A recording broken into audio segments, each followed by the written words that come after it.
Well, hello there. Hey, what's crack-a-lackin', my good friend Alex? How are you today? I am good. How are you doing? I'm doing quite well, man. I'm doing quite well. Just enjoying life, enjoying my week filled with running backs. Mm, Nothing but running backs. that's next week. That's next week for you. I'll tell you, I really enjoyed this run back class. Look at me messing with things. Look at you. Look at me. Oh my Look at God. you. Oh, I'm there we messing go. with it now. There we go.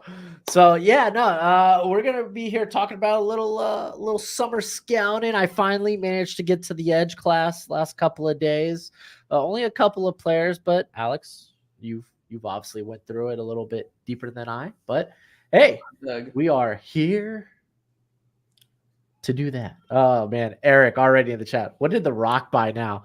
Nothing. It's This is why I changed the thumbnail. no, I love it. I love it. It's pure clickbait for me. But no, we're gonna be doing a couple of mock drafts later on. 2025 mock drafts. No, not really. We're gonna be doing a bald things draft. That's gonna be fun. And a draft when it comes to expansion cities, ideal locations. So that's gonna be fun. Well, we'll talk about that when we get to it. But Plus, Alex, we could always do a draft if we're bored. like I said, I want to keep this under 2 hours. Keep forgetting about the fact that we like to take our time. Yeah. So let's just go ahead. Let's talk about this edge class because you're not that high on it, though. We were kind of talking before that how you scout for what they are now, and Right. I'm a hopeful dreamer when I do This my is projections. Mm-hmm. So go ahead and let me know who's your current number one. I'm only 9 guys through. I'm actually pretty happy about that, and I'm a little encouraged with some of the class, but there's a ton of names I still want to get to. But let me know who your numero uno is. Yeah, so quick overview of like what I'm doing per position. Like I'm doing the top guys who I think are going to be like within the top 3 rounds that we'll be seeing, just because when I give commentary on, other people's mock drafts, I want to feel informed about what I'm saying rather than, guys who I've kind of seen via osmosis of watching other players. So I've right now watched 17 technically, but I didn't classify Abdul Carter. I didn't see enough reps to transition him. At the moment, I do see only one guy being an actual starter if he were to go to the NFL today, which is the beauty of being able to do these reevaluations because I love to see the progression over the year. But have you watched Nick Scourton yet? Yes. Oh my gosh, is he your number one? He's my number one by a good Oh margin. my gosh, Yeah. Alex, my boy. He's a monster. He is a monster. All right, Cardiac Cats. I'm watching the tackle class right now. Josh Simmons was my last guy. I'll talk about that in a little bit as well. But Alex, let's just go ahead and talk about our number ones currently because I got Scourton as well. Currently, based on the 9 that I've watched. I mean, that's still a good enough margin. There's not going to be. Luckily, this class has enough guys for enough diversity when you could, have some good change ups in the first rounds for certain mock drafts you look at. But it's not overwhelming to the point where we're seeing a billion dudes. Like you can be well informed on a lot of the stuff you talk about with just 9 guys at the moment. Oh yeah, totally. So, but it's going to be more. Oh, absolutely. I mean, by the time, so when I swing back around, I want to have at least 40 officially graded. So yes, per position, I want to be a minimum of 25 per position. Dude, man, minimum 25. I hope to be in that 40-50 range at the end of the year per position, like at the end of the draft cycle. It's a stretch goal. But, I mean, as y'all know, if I scout 40 players, I will do a top 40. God forbid. But, the graphics work. I just saw your eyes like, oh, fuck. But, this is why you have a significant other who likes to do Canva. So far, that hasn't come to fruition yet. But, I can employ her for that. Yeah. So what did you like about was it Scourton? Is that how you say it? Yeah, I think so. I mean, again, that's what I think. How many games of Purdue did I watch on a game broadcast? Zilch. Exactly. It's all 22 that you dig into. Yeah. But I mean, yeah. Tell me what you like. Tell me why it's because how thick he is. He is a big dude. He reminds me so much of Marshawn Nealon. By the way, supposed to grab frickin' barbecue with him today. This dude breaks his nose. Breaks his nose this week. So he got surgery today. Mm-hmm. That sucks. I know. I told him if the surgeon's good, then he needs to let me know because your boy needs to get nasal reconstruction as well. So we could be 20 on that. But we were supposed to grab barbecue today, and it severely crippled my excitement for the day when he texted me like, RIP, I'm having surgery. So that's fun. But not trying to report news or anything. It was just kind of a bummer. But he actually is relatively my call for Nick Scourton. The more I sat down and thought about it, it's just somebody who has that larger frame, was he playing at 270 or 280 last year? Because he's 280 this year. I thought he gained weight. I don't know if he was like he was noticeably bigger than what a normal edge was. Right. The thing that stuck out was like he felt way smoother. Like he felt like a basketball player and how he was like kind of gliding. Yeah. Dude, man. Suggs. Dude, they like consistently dropped this guy into coverage too, which I thought was wild. Yeah. I know he was so versatile. So, I mean, that's what I love so much about him is he felt well-rounded. He had all the tools that you'd want in terms of pass rush ability. His actual timing wasn't actually too shabby either, which I think that's my biggest issue with the entire class is a lot of these guys, when it comes to the finer details, taking the right angles, timing your moves, combining your moves, like combining a bull rush with being able to, have just there's so much more to the game that you need to have to your full skill set to start in the NFL, be a top 64 edge rusher on the planet. And the only guy who I thought did it adequately enough was Scourton, but it's not like he's an amazing athlete. But at the same time, he's 280, so he's a great athlete. I was going to say, there's always that caveat. Of course, it's a cost. It's a cost of being 280 pounds or even 270. But, it's he was just perfectly well-rounded to me. I didn't think that – so a lot of times when he was versus the run, I don't know if you saw this as well. I saw this with Cayman Rucker too. It might just be the system. Okay, it might just be the system. They like to bite hard on the running back in option plays. And that comes back to bite them in the ass too many times to count. They don't stay home enough. So I did have that little bit of an issue with Scourton, but overall was very, very, very impressed. I did put that I thought he lacked the same type of like physicality with his hand in the dirt than he did as a stand-up rusher. I'm pulling up my notes right now just to actually quote from it. Yeah. I mean, that because the first game I think I watched was Michigan because I was like, oh, wow, he kind of did well against Michigan. Let's go. Yeah. And it mainly was around the goal line when he was kind of forced and asked to like kick inside, not even inside, but just put your hand in the dirt.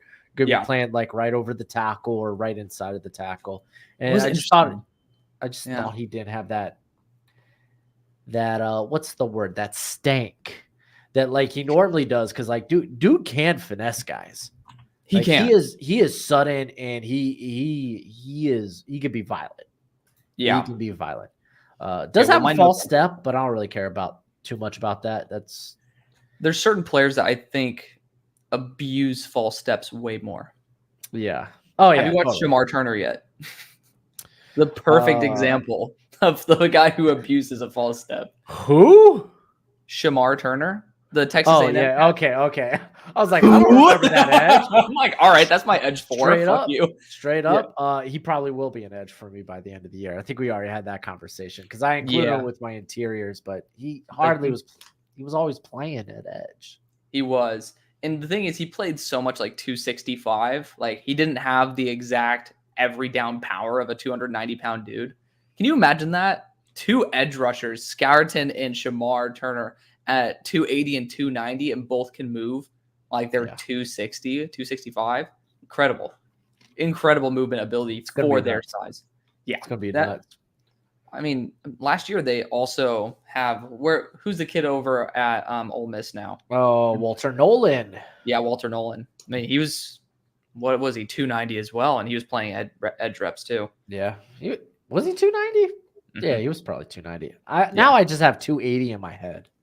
Yeah, I mean, I'm looking at it right now. To be fair, I probably pulled this off of Ole Miss's roster. I've done a lot better job at that this year because I want to see the guys who are increasing weight versus like what PFF, who has certain dudes at like 160 pounds who are up to like 185. Yeah, like, I always try to take it off of the current roster. I mean, when I go to do the backgrounds anyway, yeah, I typically go on their team page, whatever. So yeah. So who's your number 2? It's James Pierce. Okay, cool. Yeah. I was gonna say, I was like, they were actually pretty close for me. So I have a 3.25 point differential. Technically, not percent, but 3.25 point. So it's a noticeable margin. But Pierce is just under being a starting edge / linebacker.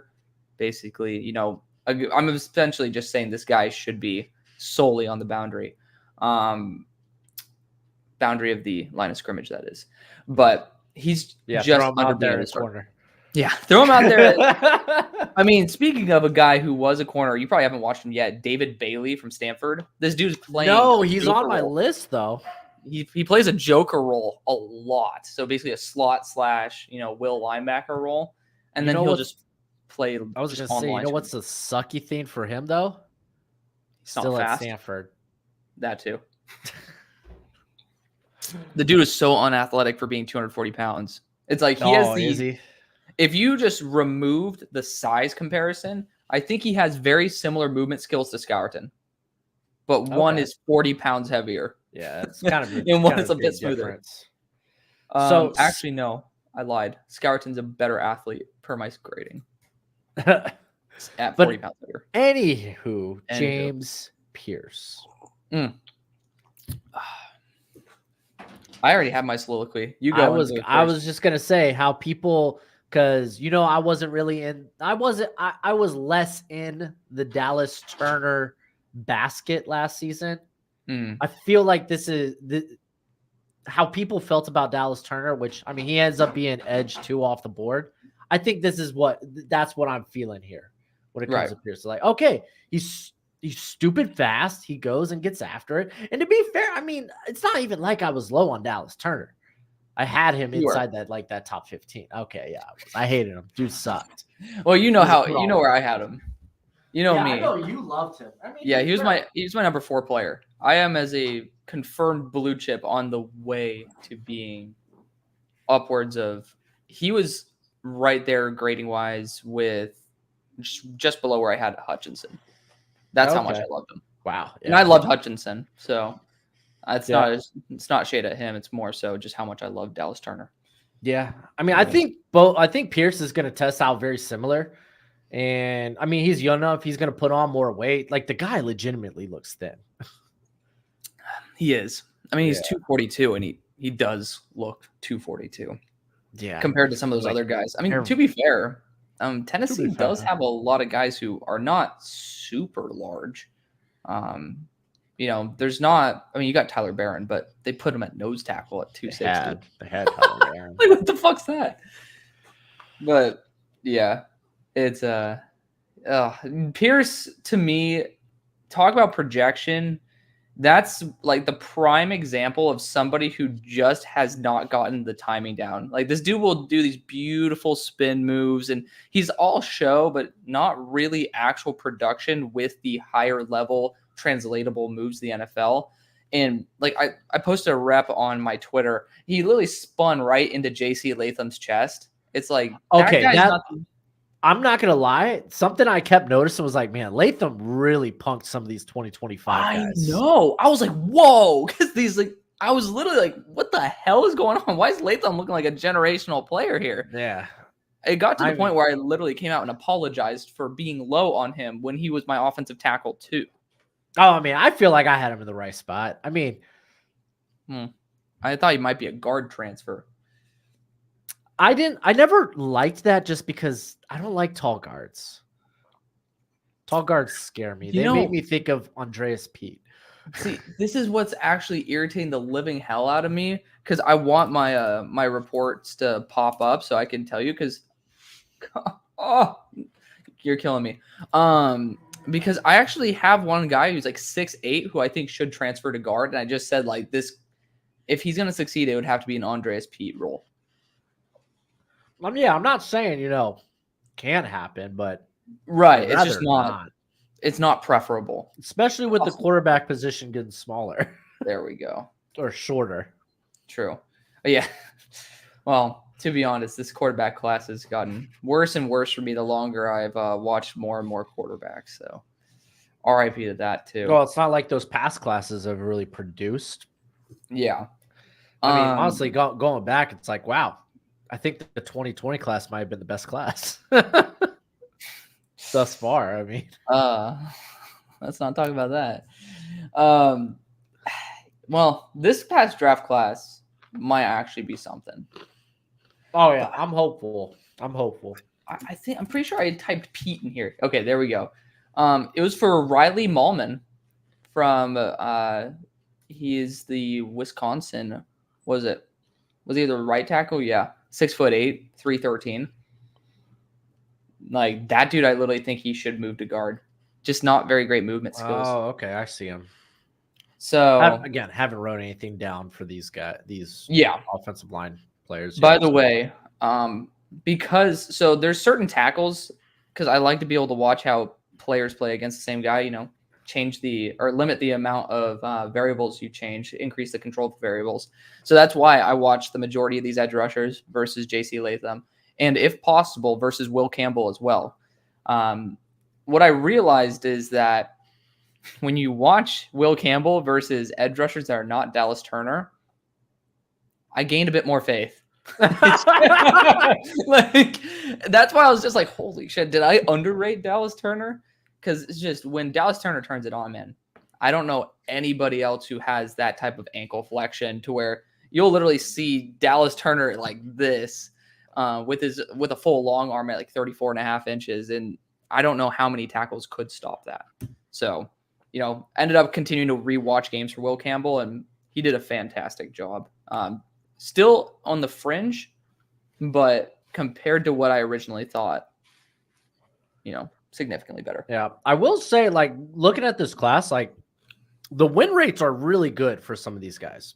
Right. Like, we're back to edge rusher. Yeah. Like, for me, it's really because I can't talk offensive line. Haven't watched it yet. I was like, win rate for tackles? We're talking about that? Yeah. All right. Yeah, but no, like the win rate, like in comparison to last year's class, it's not far off, and there's more guys that are like, ooh, okay, maybe let's go. Yeah, there's a lot of guys who have a lot of room to grow, but haven't shown the inability to grow, which is good because they're just so young and they're just getting some reps in. So it's like when I end up crapping on Mikael Williams, it's because I think he's, there's a part to his game, which is the power aspect that I just don't think is there. Does that mean it can't be? No. But at the same time, there's a difference between you who loves projection and me who loves just saying who they are. And that's why we create a good balance. And that's why it's like, I'll be right about the guys who don't win. And then you'll be right about the guys who do. And I like to be happy about guys who win. So I can't get my hopes up for people succeeding. That's just okay. I don't want to get let down by people. Let's put it that way. So I don't like getting let down. I'm kind of curious who your 3 was. Because again, I haven't seen your video. I've just been following you on Twitter.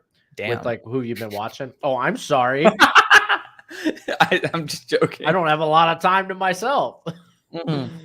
It's not like I'm watching other football content currently either. So, yeah. But my number 3 it's Princely. Me too. Umung Eling. That's how you say it? I'm not going to lie to you. I can just call it Umamilin. But you could be right. I think it's Umang Elen. I don't know. I had the pronunciation Princely. Here. We'll just call it Princely. Princely. We'll call him P.U. Prince U. Yeah, no, I don't he's like tied. PU. PU. He's tied for third with Shamar Turner to me. Okay. Yeah, I really like Shamar. He's not the athlete of the guys ahead of him, but I have a hot take. But yes, go I on. agree. Well, I think he's a better athlete than Scourton. Just not if you transition the mindset to the frame. Again, I grade all the athleticism on the same scale because I think if someone's thin, they're going to be a good athlete, but they'll lack in other categories that bigger guys don't. My issue with Princely is he's very inconsistent. Yes. Oh, totally. Very inconsistent, especially in terms of the effort. Like, there's just reps where I don't see the same guy, and then you'll see the best player arguably in the draft on a couple plays a game, and you're like, should I get excited or should I be worried? Because I've seen what he can be, but I also know that he's not being that. It's a weird spot to be. Yeah, I don't disagree. Like, there are definitely reps where it's just like, wow, overwhelming, you know? Right. Because he can be a technician. He has very heavy hands. Yeah. He might have the slowest spin move, but it's one of the most effective spin moves you'll see. Yep. But, like, dude, the dude produced, and he produced really well last year. He did. You know, he gets to go to Ole Miss and I guess try to chase a natty with Ole Miss. I mean, with the playoff expansion, why not? Why not? It's possible. Very possible. It's not out of the realm of possibility. I'm curious if you saw this as well. I saw him slow down before taking contact a lot of times. So I love those edge rushers that go through and carry their momentum versus like they're going fast and they just slow up to take on contact. Okay. I think a lot of that is because he tries to be a technician.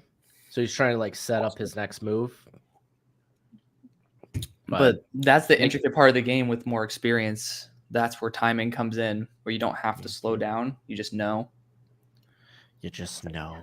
You just know. You know. Yep. Because one of my notes was he's flashing combination of moves, but not at the right time.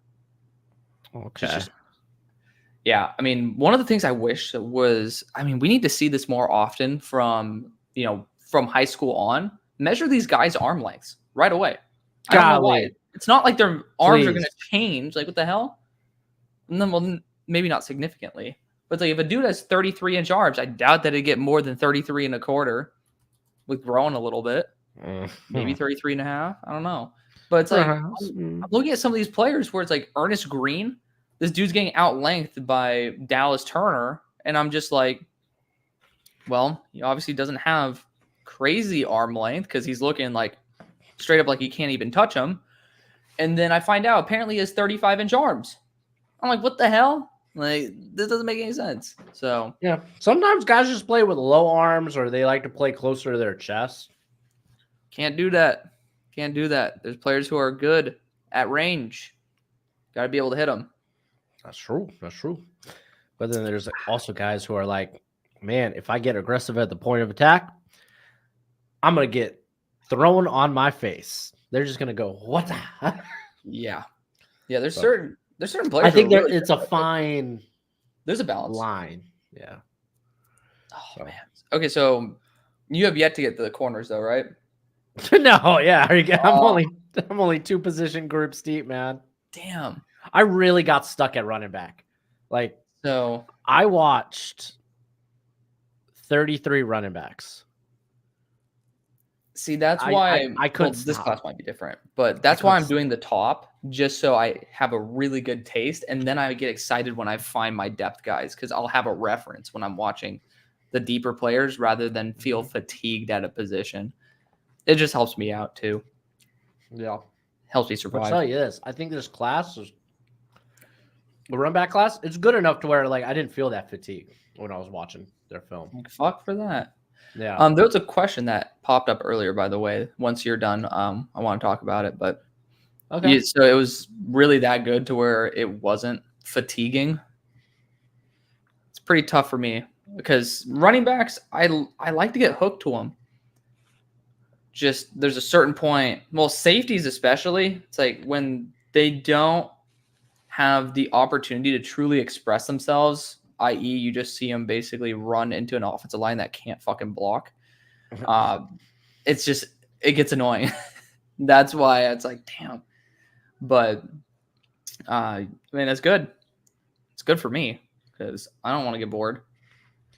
No, I mean, I think this class is way chunkier than it was last year when it comes to run back position. The production's kind of insane. Like a lot of these guys, in terms of their force missed tackle rate, yards after contact, are really good. Yep. Like I have so much more green this year than I did last year on some of these analytics. Yep. And even the guys that had down years last year, like their previous season was pretty promising. Like your Donovan Edwards, your Nicholas Singleton. I'll tell you that, man. I went back and I watched his stuff and I was like, man, he somewhat looked like a different player last year. And I don't know if that was just because the offense struggles in general, but okay. So Cardiac Cats actually asked a really good question. This is the one exception to what I just complained about. Do we think Will Campbell has short arms? He's one of the few guys who has measured arms, apparently. The only guy who I've actually really seen, except Ernest Green, that is at least noted of actual statistically measured arms. And he has 33 flat. Okay. How true is that? I don't know. He does struggle versus guys of length. How athletic is he? I think Will Campbell's actually pretty athletic. Okay. I think you could get by with shorter arms and being a stupid good athlete. Well, he's also very aggressive, which is what I like. If you're passive and have short arms, you're going to get abused. Like, unfortunately, you could put yourself in some very bad positions if you get overzealous and get a little bit too exerted, and that gets you out of position. But Will Campbell, I feel he does a pretty good job taming it down, because I had him from being developmental, like not a tackle 2 on a team, to actually, he's actually officially graded as a starter. That's cool. I didn't even know that. As a tackle and as a guard. I think he might be a little bit better of a guard, though. So what is let's just move to the tackles, I guess. I mean, unless you still want to talk some edge.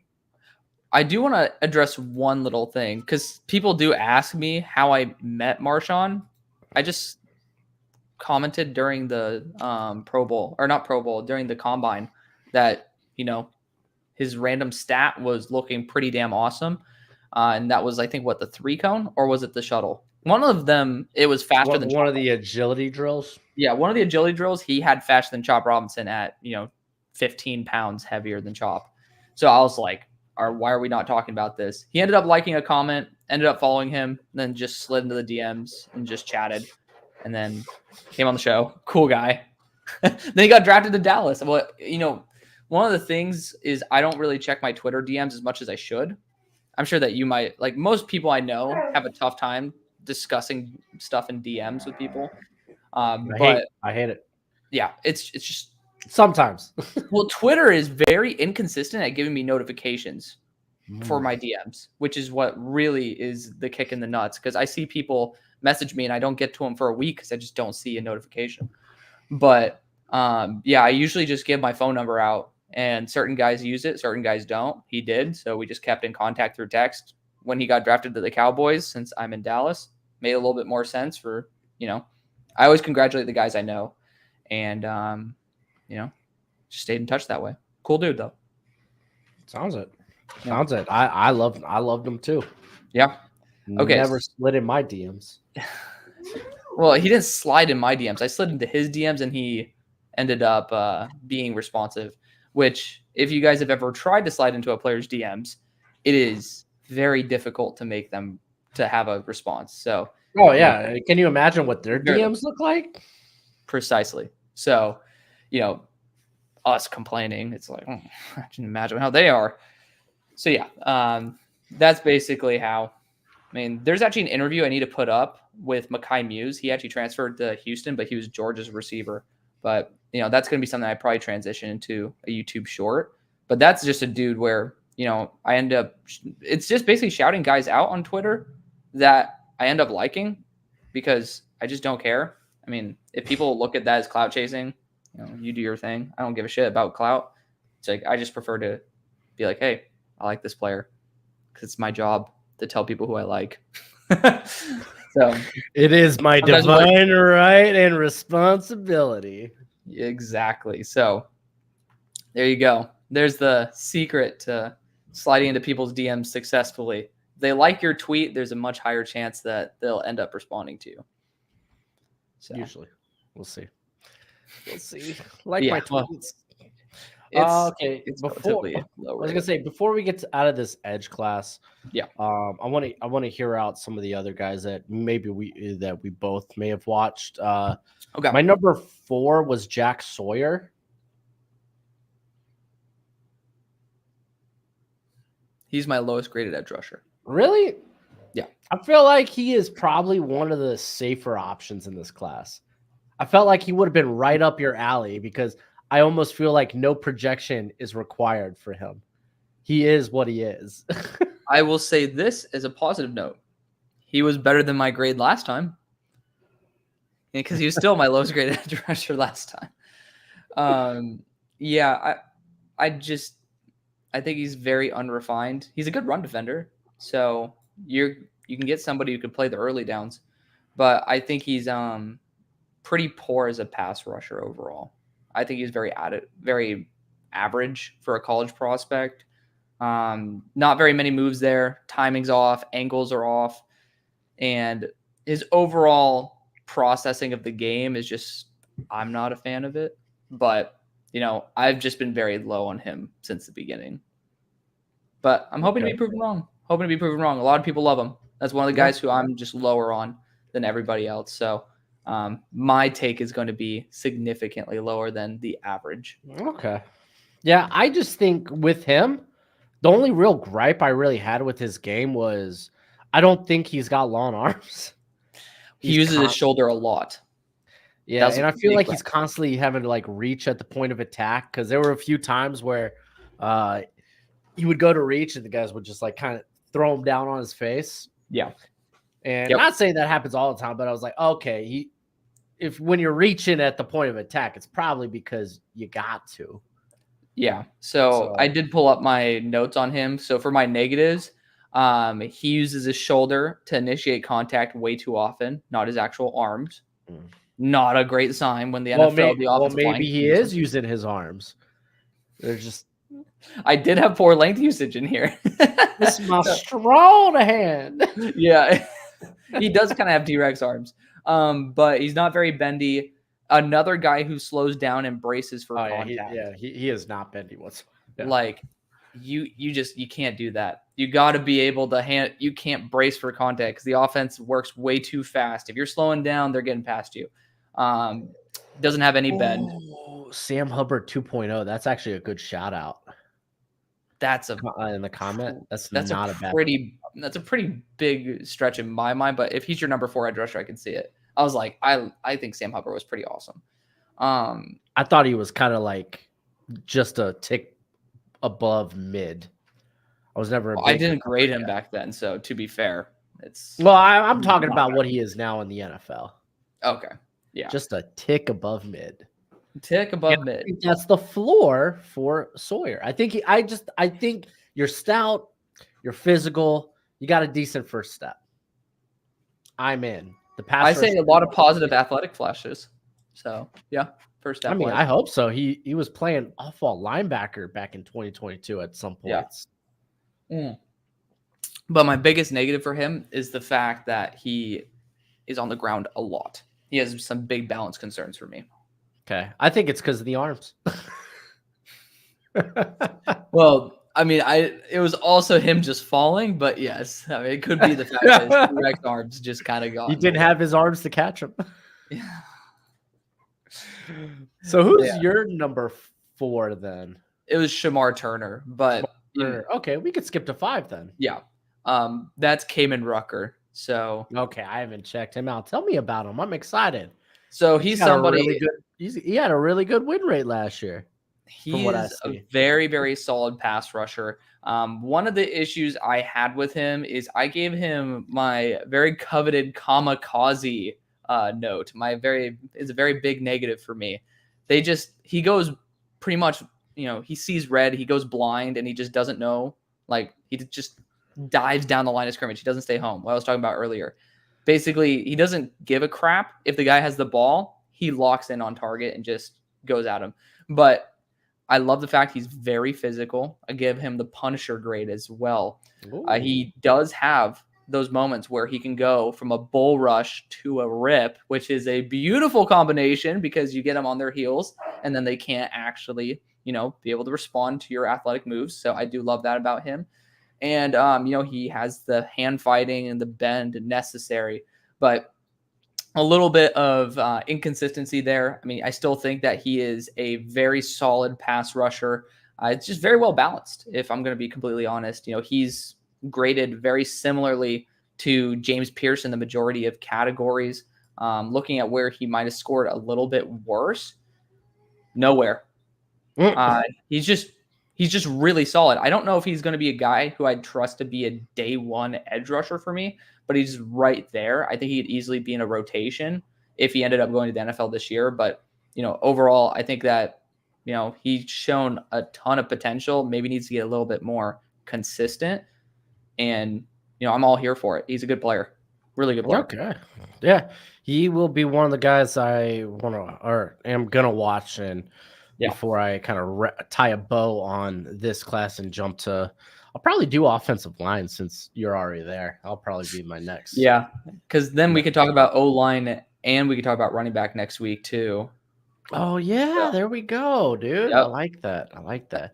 And then we'll have no we'll have like zero that we could talk about that's brand new, that's in common for the next week. Because I'll probably be going to the interior of the offensive line after that.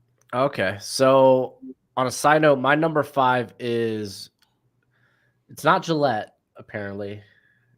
Ashton. Ashton. Yeah. We'll just go by first names. They're much easier to pronounce. We're not the best at not pronouncing these. We'll drag Bengal into one of these streams so he can pronounce it. Apparently, he's the goat at pronunciations. Is he? Good for him, dude. Is that what he's known for? I saw one comment one time about it, and I was like, okay, I'm just going to believe that one comment from somebody. I'm not going to challenge it. I'm not going to challenge it, dude. Yeah, but now I'm getting to this tier of guys that I think have traits, but they're maybe unpolished or they're missing one thing or another here or there, but they're really traitsy. And I think Ashton, I think he's got a good combination of speed and power. I think he's actually one of the better hand fighters. It's not always like discipline, but like they're active. Like his hands are active as hell. And the dude was uber productive last year. And like straight up, I think it can get better. Like I think sometimes he gets so caught up in the hand fighting aspect of things. Like, and I think it's more apparent in the run game because he doesn't have a strength issue. But like sometimes I thought he struggled to like set the edge or he struggled to stay in his assignment. And I think he's just working himself away from his assignment, you know? Are you saying like he's not driving towards where he should? Yeah. Or if like, hey, you need to stay put here. He gets so caught up in trying to win the rep that he gets essentially guided or just kind of like washed out. And again, this is all in the run game. So he ends up getting led where he's not supposed to because he's trying to win the rep there. Yeah, I'm just reading my report on him because I also had him rated. I actually wasn't very much in love with this class at all in terms of run defense at all. Like most of the guys did not score well in the run defense category for me. So, I don't really have very much to positive say. But I mean, these are the guys right now. These are the guys I'm going to be talking about that have struggles in the run defense. Well, believe me, it's not going to get very much better with some of the other guys that you haven't watched. But, he's my 12th edge rusher. I do like him a lot. I see a lot of potential with him. But talk about someone who has zero bend. Like this guy is straight up and down. He has crazy push on the pocket. So strength is his primary asset. By far, in my opinion, the best in the class by probably an order of magnitude. Like, I love it. That's a sentence. Yeah, he's very powerful. I saw him drive back a guard into a quarterback. Like, I think he should be an edge, but he could easily be a defensive line, just someone who could be super flexible. I kind of listened and was like, hey, this is a guy I kind of want to sit over the tackle or even sometimes like 4-eye. Right. I could see him being a 4-eye. So, I mean, I think that my issue with him, I guess we disagree on this one. I think he's a really poor athlete. I saw him get off the ball pretty slow. Sometimes it's not even the fact that he has a poor first step. I thought that he just wouldn't react to the snap early enough. And when you combine that with having a pretty poor bend, it just doesn't really work very well at making a big impact. That's why I thought he got a lot of pressures versus like actual impact in terms of NFL pressure. I don't see it just yet. But I do think if you get him to take the right angles in pass rush, actually, I know you're talking about this in the run.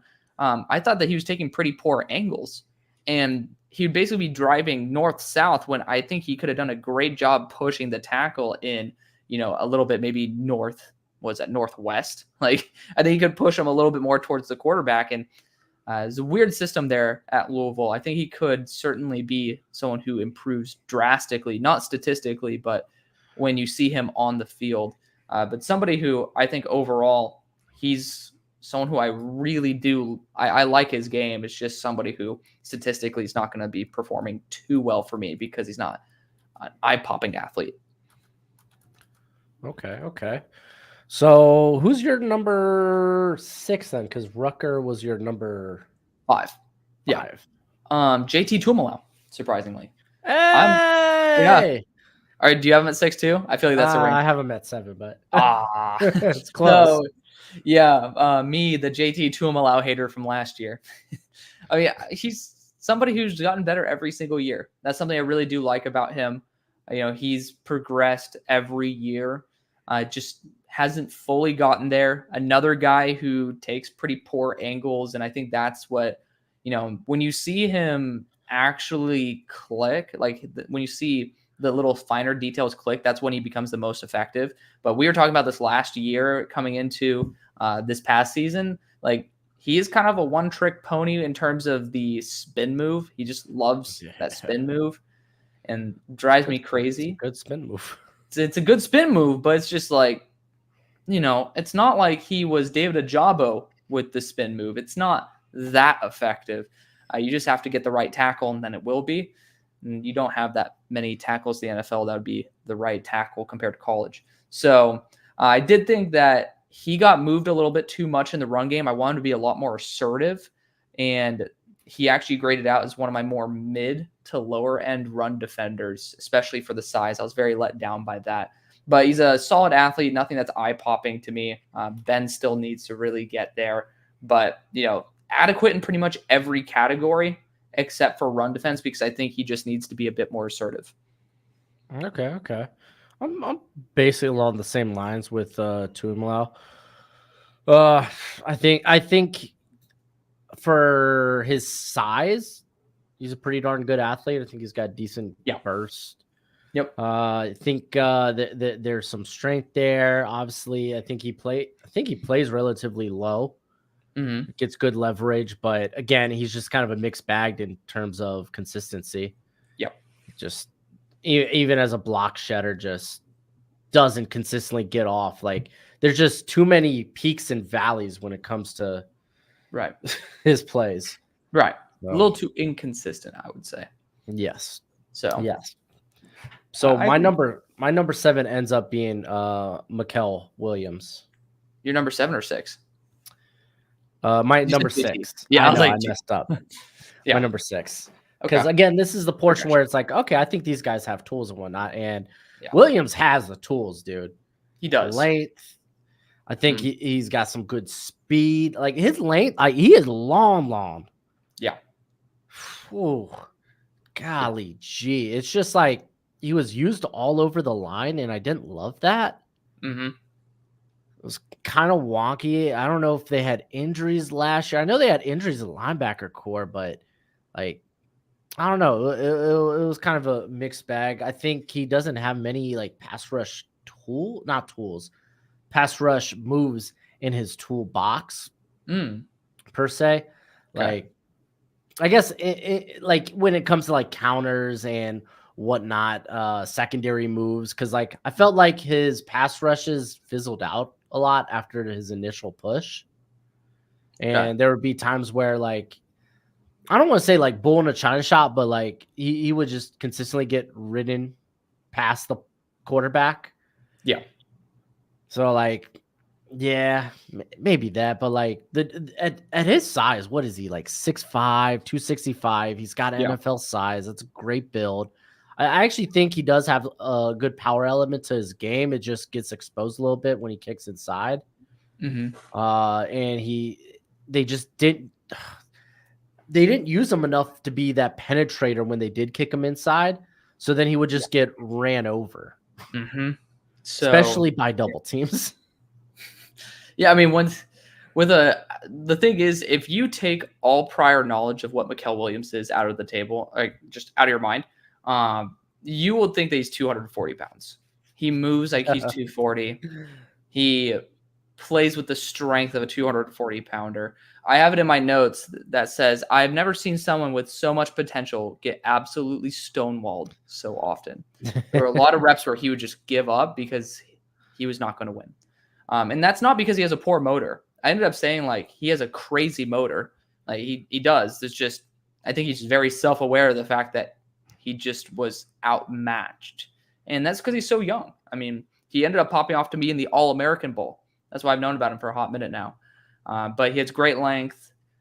He has no push on the pocket for a 265 pounder. There was one rep that I saw of his that I saw some potential there. So it's there. I don't know how like great it is because it's not there very often, but it's there.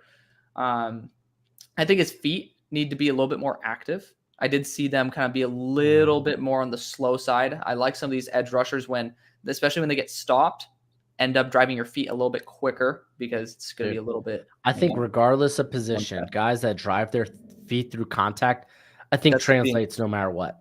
Yep. So for me, on reactionary positions like tackles, corners, etc., like the thing for me is patience. On more proactive positions like running back, like edge rushers, for example, the momentum carry through contact. Like that's why, to me, it's such a big deal with guys like Jack Sawyer who slow up before contact. I'm like, drive through. Just imagine a running back who slows up before taking contact. You want him to run through that guy, not brace for a contact and then try to just bounce off. So that's my thought process. So if you see an edge rusher who can like not slow down and drive through contact, you bet your ass I'm going to love him. That's why Ashton is someone who I don't grade very highly, but still have a lot of respect for. Okay. So I only got two other guys that I've watched thus far. One being Williams' teammate, Jalen Walker, who I didn't watch. Yeah. I mean, I watched them together because, I was like, oh, this guy's pass rush win rate's really good. Why is this guy moving all over the place? Like legitimately at some points he was playing like in the middle of the defense, off ball linebacker. Like, I don't know what he's going to be. I don't know what his projection will be to the NFL. Kind of depends on what route he goes. I honestly kind of liked him a little bit better as a pass rusher than Williams, just because he has that he's 6'2", so he's got like that natural low center of gravity, and he comes in hot. He's got a quick first step, and he's actually got long arms. So like he's able to push like bigger guys. There was a rep where he actually was pushing poor JC Latham, but just couldn't finish it because all that momentum just petered out. But you just got to carry it through the guy, and that's where timing is so key. And you know what? If he's a linebacker and he's coming downhill, though, like I don't know. I'm kind of intrigued because they did use him quite a bit, a little bit in coverage. Again, like this cat, he didn't even eclipse like 250 touches last year. Like I was like, oh my gosh, what was he just like? Because just looking at his analytics, was he just like a package blitz option? Like, what were they doing? It was like, oh, he was only on the field because some of the other guys got hurt. So he's like kind of this chess piece, which pretty interesting. That I mean, he was a guy that was doing a lot of things very well and very capable. It's just, I don't know, man. It's gonna be. I'd like to know specifically what he's going to be in the NFL. And at 6'2", 245, that might end up being linebacker, honestly. So it's an interesting proposition. At 6'2", that's where I start feeling comfortable with guys being that 245 range because they're a little bit more condensed. Yeah. And I mean, he's got the length too, which helps. Yeah. Yeah. I mean, I haven't watched him personally. I mean, obviously there's plenty of reps where, he's on the same field, but you and I scout differently too in that category. I'm very tunnel visioned. When I watch players, I just don't see other players. It's just, I just zone in. Oh yeah. I mean, I will specifically watch one player if they're the only player on the team. Yeah. Like I can't do that. My like OCD or my ADD I have to focus on a player or else I'm not going to fully remember what I'm watching. Okay. So yeah, it was wild. The Alabama game, he was used in all sorts of manners. Like he was dropping into coverage off like on wheel routes against Bama. He was shooting gaps, coming downhill as a linebacker. There were times where he was just asked to spy Milrow, and he actually did a really good job at that. So he's got some speed to him, like sideline to sideline speed. So like honestly, the proposition of him being a linebacker might make a little bit more sense. Yeah, honestly, really. Yeah. Okay. And real quick, the final guy, because I know you watched this guy, Tyler Barron. And I just watched him because I had the other Tennessee cat. Now he's a DU, baby, DU. This guy's got no quicks to his game. He's all power, but I think he's made for the NFL. I think like he's a 3-down player that can set the edge, play strong. You're not gonna have to worry about him play strength wise. It's just there's no real quicks or explosiveness to his game.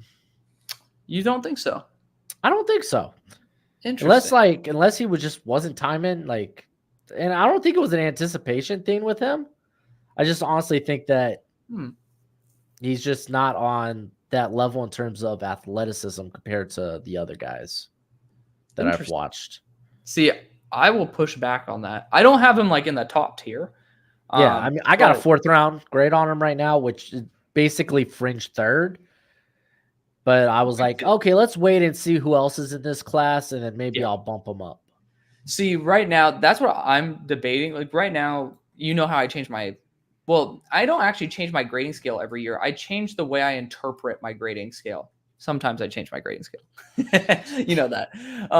But sometimes I change the way I interpret it. So like right now, I'm looking at my grades as in terms of the role that they'd play. Like I don't really care about what round I'll take them in. If, there's a billion dudes who I consider starters, there's going to be less value to that. But essentially, I still think that in the 1st round, I got to get someone who's a starter. In the 2nd to 3rd, I got to get someone who's proven, who could at least be a fringe guy for me. And then like a late 3rd and then day 3, that's where I want the developmental guys. So if that is true, I have an early 4th to late 3rd grade on Tyler Barron as well. Because he's right under. He's 69.75. So I agree. But I actually thought he was a good athlete. I thought he was. I mean, I'm not saying he's bad. I'm just saying in comparison to the rest of the class. Like I thought he was good when he was they were asking him to loop and stuff, but like he was on the field he was part of the package with James Pierce. Yeah. So like that's kind of tough. That's kind of rough. Yeah, there's a little bit of a discrepancy right there for sure. I'm trying to go to see what my notes are. So one thing I didn't like about him, dude, actually, this is something because I actually saw this a couple edge rushers worth. Number 81, the tight end for Bama, really good blocker. Like someone who genuinely took some of these edge rushers to town. But I hate the fact that Tennessee kicks this guy to the inside because he just should not be there at 260 pounds. But I saw a lot of bend for his size, and he actually had some reps where I saw some really good leverage as well. When I'm talking about those angles, I did see that with him. Now, was it consistent? No, but it's there. I did see some things that I did like a quick swim move to be able to, stop the run. And, I do think sometimes he is a little bit late to identify what the actual play is. He has good arm length that he can at least use, which is a plus. And he can actually look past the blocker when engaging with them. Not always, but sometimes. But then actually a couple of my notes in here have actually been more about the tight end, saying that this guy's actually a really good blocker than anything. Man, you know who was one guy? Because I don't know why. I kept watching I kept coming back to Clemson games. And I think we were talking about this last week when it came to the interior. And the right tackle for Clemson was like Blake Miller. Yeah. Was that the right tackle? Mm-hmm. I think I got a different name. Oh, well, that's the right tackle. Oh, maybe it's the left tackle. See, I watched Blake Miller. Ton of potential. It's Tristan Lay. I think that he was the left tackle. Lee. Let me see. Might have been. I'll look it up for you. I think he was number 71, but like he kept popping off like, oh man, look at him come in and deliver a block, or how he was moving as a puller and stuff. I was like, I'm gonna have to write this guy down. Okay, he was left. Yeah. Okay.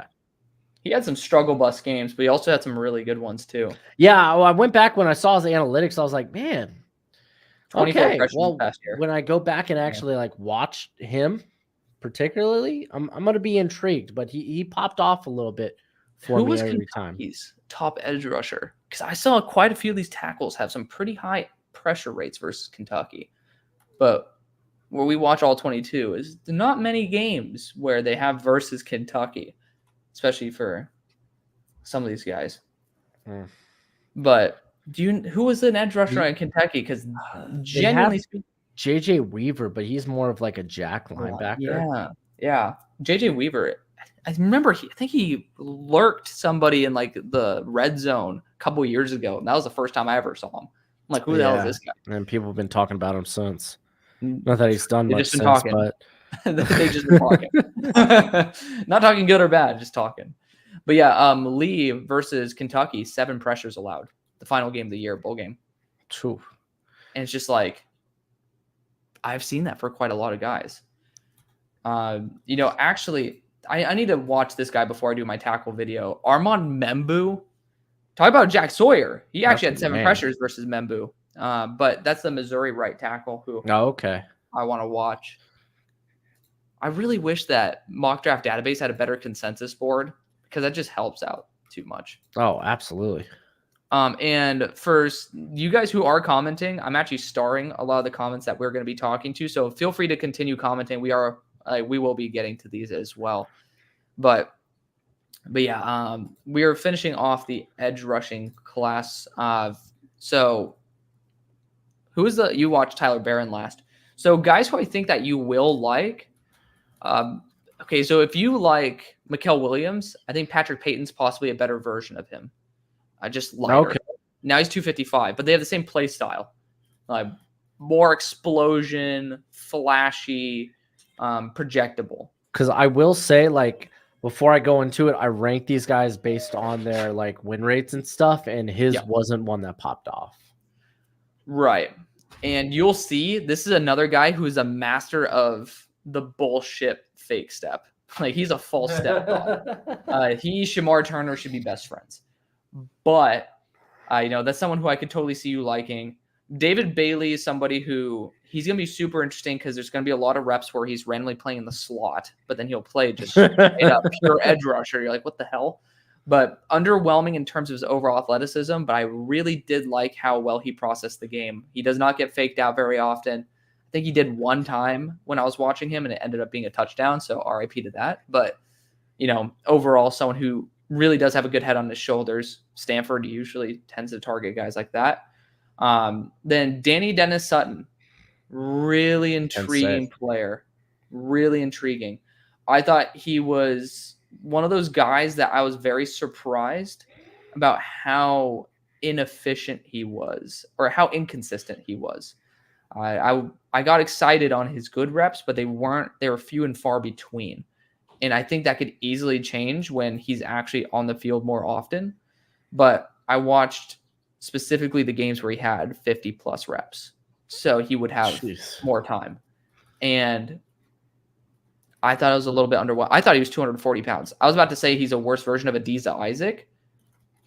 And then I found out he's 270. So a good athlete for 270, just not anything Well, actually, to be fair, I graded him actually pretty well there. But he has the same very big processor. Him and David Bailey, both guys who are very smart and both solid athletes. Just one's 270, one's 240.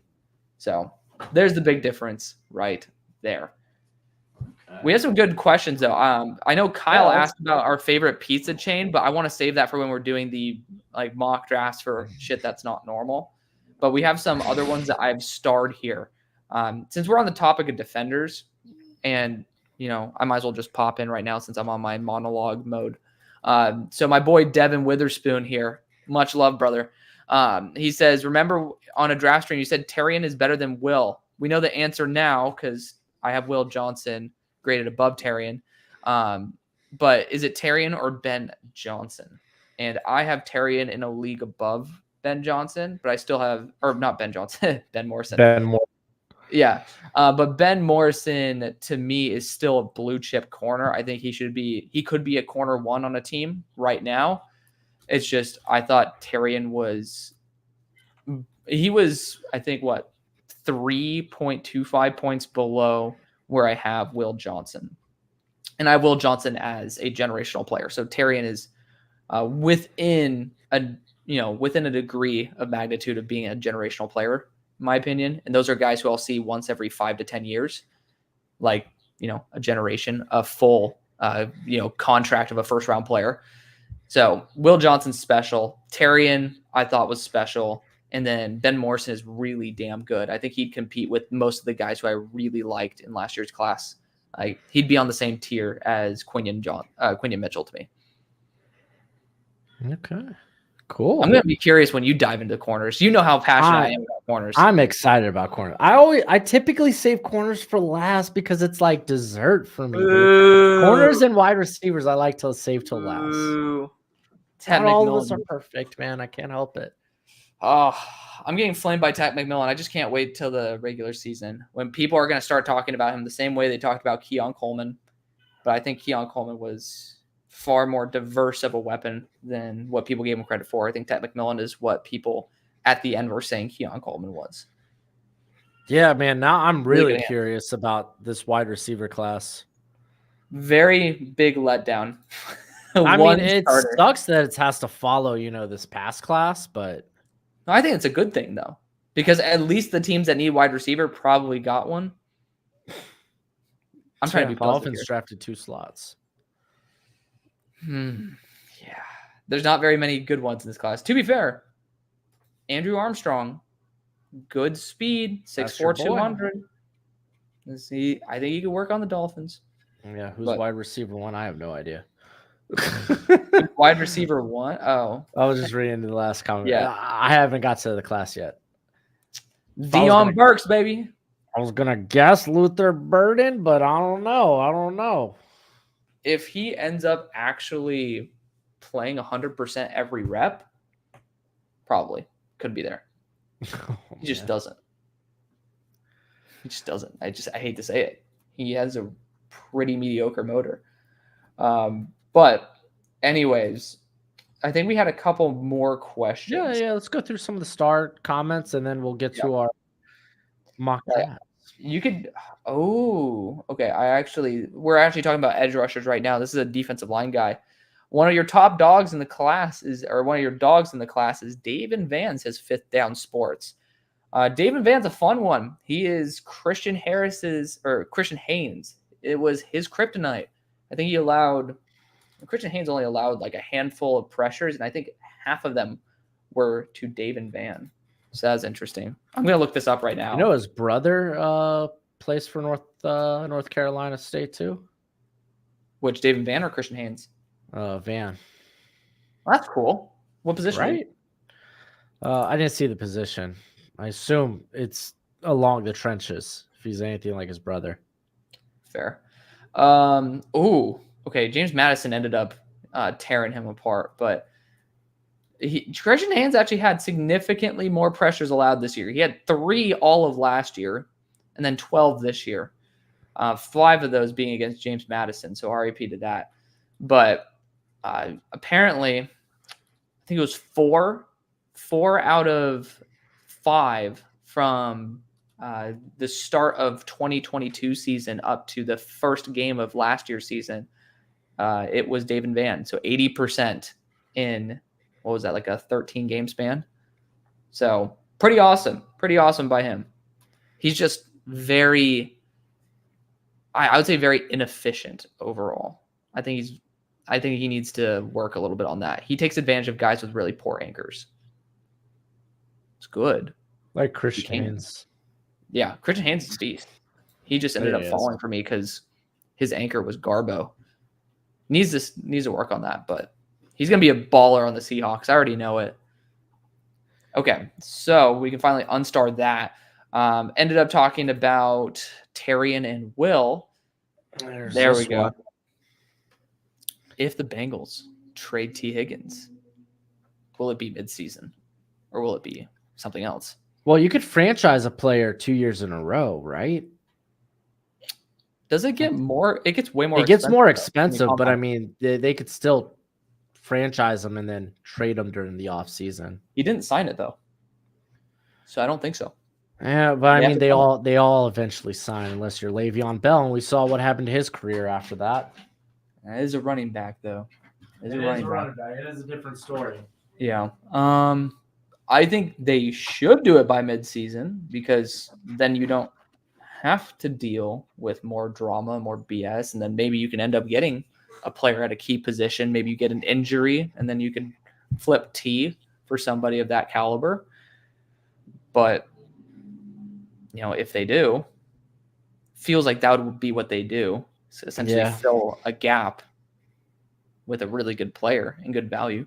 Yeah. I mean, if they do wait till midseason, they have to. If they hold on past that, either he's re-signing or I imagine they're going to tag him again and then try to trade him. Which at that point, then no way you just let him go to free agency for free. Yeah. I mean, they could get like a good comp pick. If they're not getting offers, they could end up getting a comp pick for that. Like a good one too, because he's gonna. Yeah, but I mean, you want to. I'm sure they could get something good. Shoot, the Cowboys settled for a 5th rounder for Cooper, so if they have to settle, they'll settle. Let's not use that as an example, though. That was an all-time fleece right there. I don't know what the hell happened. the Cowboys had no cap space. Is what happened. They were in cap space hell. Man, I mean, that's why you don't pay mid players top dollar. Oh, Cooper's pretty solid though. No, I'm saying like in general. I'm not saying Cooper. Oh, I was like, saying other players. That's a little harsh. No, I like Amari Cooper. I thought they should have kept him. That's why I said it was a fleece. But yeah, I think that Dallas is monetarily, surprisingly, because Jerry loves his money, they've not been the best monetarily overall. Yeah. So you want to do this pizza chain question? Let's do it. You go first, though. I've always been going first. Yeah. Because you're gonna be exotic. Oh yeah. Dude, man, I used to love Pizza Hut back in the day. And then it just got bad, dude. Pizza Hut's terrible now. I don't even go near it. Like Domino's is fine, Papa John's is fine. Yeah, I have a hard time really finding a good pizza joint. Like, because for me, I don't know about you, but like the crust is everything. The sauce and the crust, really. Yeah. If you don't have good crust, I don't want to eat your cardboard pizza. So, I think the sauce is the key ingredient, though. You can have the best ingredients with a shitty sauce. I mean, go to the grocery store, you get those frozen pizzas. What you knows about is not the crust; it's going to be the sauce tastes garbo. Yeah.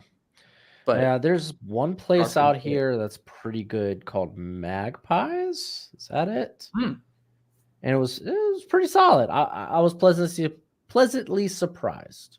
Okay. I actually got pizza for the first time in a couple months last night with my mom. And there's a place that's pretty local to me called Zoli's, but they're not a pizza chain. I don't think they are. They're actually Star Wars themed. I don't know what the hell that's about. Yeah, they dead ass have all types of Star Wars memorabilia. I'm like, I don't know if that's legal, but I don't care. But they make everything in house. Like the key for me is I'm a sucker for meatballs on pizza. Like if a place makes meatballs in house, I'm ordering that on their pizza. Like that's more artisanal, more just you have to have a craft when you have to do it. I've never right. had meatballs on pizza. Not many places do it well. Dallas, luckily, is a mecca of food, probably except for Persian and Indian, which are two of my favorites. So RIP to that. Oh man, But we actually got Persian and Indian out here. That's pretty good. you do? Yeah, Did I freeze or did you freeze? I froze probably. Oh, you didn't freeze for me. Oh, that's good. I froze for myself. So I was like, oh. So wait, you said that you guys have Persian and Indian out there? Yeah, there's this place called the Persian Room that's really good. It's like right around the corner from my place. Okay. Like, oh my gosh, just everything comes out quick, it comes out hot, and it comes out delicious. There is an Indian place. It's a little ways away, but it's Indian food's not my cup of tea. But it was pretty good. LA has elite Indian food. So it's like everybody says like when you go to LA, you got to try Indian food. So when you go to LA, Indian's pretty bomb there. Yeah. But yeah, for Dallas, there's so many. What? No, I was gonna say I'm not gonna lie. Like I typically hate frozen pizzas. Okay. I gotta figure out what the brand was my wife got, but it was a jalapeno bacon with like a garlic sauce. Ooh. And I was like, and my wife, man, I was like, oh my gosh, did you make this? And she's like, no, it's frozen. I was like, you're joking. This is the best frozen pizza I've ever had. Okay. Yeah. Dude, maybe when you let Gojo in, you could ask. Yeah, right. Because your boy is asking. I'm a sucker for pizza. But yeah, Dallas is a holy mecca for like smaller chains. Like my favorite small chain is a place that I worked for a year called Pizzeria Testa. It's a super small joint that they have a couple locations in the Dallas area. And like they import all their flour from Italy and all that shit. Like you make the dough fresh there. Place is awesome, especially if you're gluten-free, by the way. So if you're in Dallas and you're gluten-free, great spot. I'm not, but actually we used to order our pizza for gluten-free dough because that was the inside scoop, is that it's even better. But overall national chain, shoot. I mean, you can't go wrong with Domino's because of that like garlic that they put on the crust. Yeah. It's classic. Like, and they got the little garlic dip too. Yeah, like that's the classic. But I just don't really go to chains. There's a place that has massively expanded. I don't know if they're outside the Dallas area, but I used to live next to the original called Zalot. I used to like them, but it's a place that's like always open till like 3 or 4 a.m. So it's designed when you're high or drunk as hell, which for legal reasons I'm not. Well, I mean, my drug test came back negative, and you know they do a hair drug test at my place. You have nothing to prove here, bud. Well, no, my work has a hair drug test. You know that they had to shave parts of my beloved body in order to test. Yeah, it's because I work in a chemical firm, so they can't differentiate, they can't discriminate between people who work corporate and people who work on the site.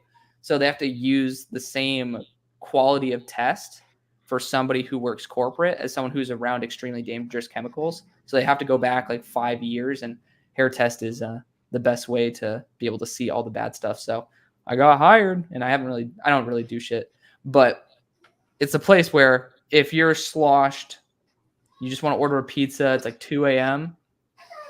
It's like the nastiest stuff, but yeah, I gotta go Domino's. That's a long-winded way of saying Domino's. Yeah, I was gonna say that was pretty long-winded. I'm not gonna lie. If you're like Little Caesars, not good, but for its like, if you just want cheap pizza, it is probably the king of cheap pizza. Yeah, like it's not terrible. Like I've had some terrible pizzas that cost a hell a lot more. This is true, and like. At least Little Caesars got a consistency to it. Like it's consistently mid. See, we should do a pizza ranking next, like a chain ranking. Here, we'll do that next week. We need to do food mock drafts because that's something that I think, for the record, I've actually thought about doing this. Yeah, I'm very passionate about food. You're a hungry boy. Yep. Jesus. But I've actually thought about starting a sideshow just for the fun of it. Of just doing stuff like that. Just food reviews. And it works well with Olipop being a sponsor. I could just easily be transferable over to that. So, what do you want to do first? Do you want to draft Oh, expansion locations or bald things? let's go expansion. We haven't gotten too far off the rails yet. No. Okay. All right, Alex. So Oh, today, wait, hold up though. Hold up. This can continue this flow. I was gonna say we should save that for an actual one. Okay. I'm gonna type it down right now. Yeah, type it down. For the record, I do think Olipop might be my best soda, and the best one of it is orange cream, which they haven't made in a couple years. I ain't gonna lie, orange cream anything is amazing. Gas. They haven't made it in like 1 or 2 years. I still have some. I keep saving it. On special occasions, I'll bring one out, and it's the best. It's wild. It's insane. I know. I keep it stored. Diet Coke. I gotta admit, I'm a Coke Zero or Diet Dr. Pepper guy, but that's for next week. We're gonna do a lot of food stuff next week. Yeah. All right. Well, anywho, Alex, today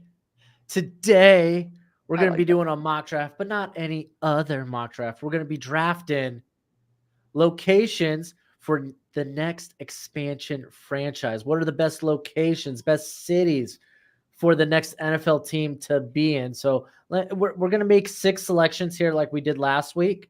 It's going to be in a snake order.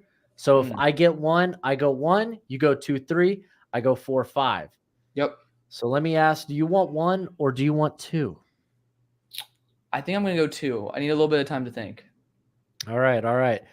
Because that's great. I got an obvious number 1, so I might as well just start us off here as I'm going to go with Santiago.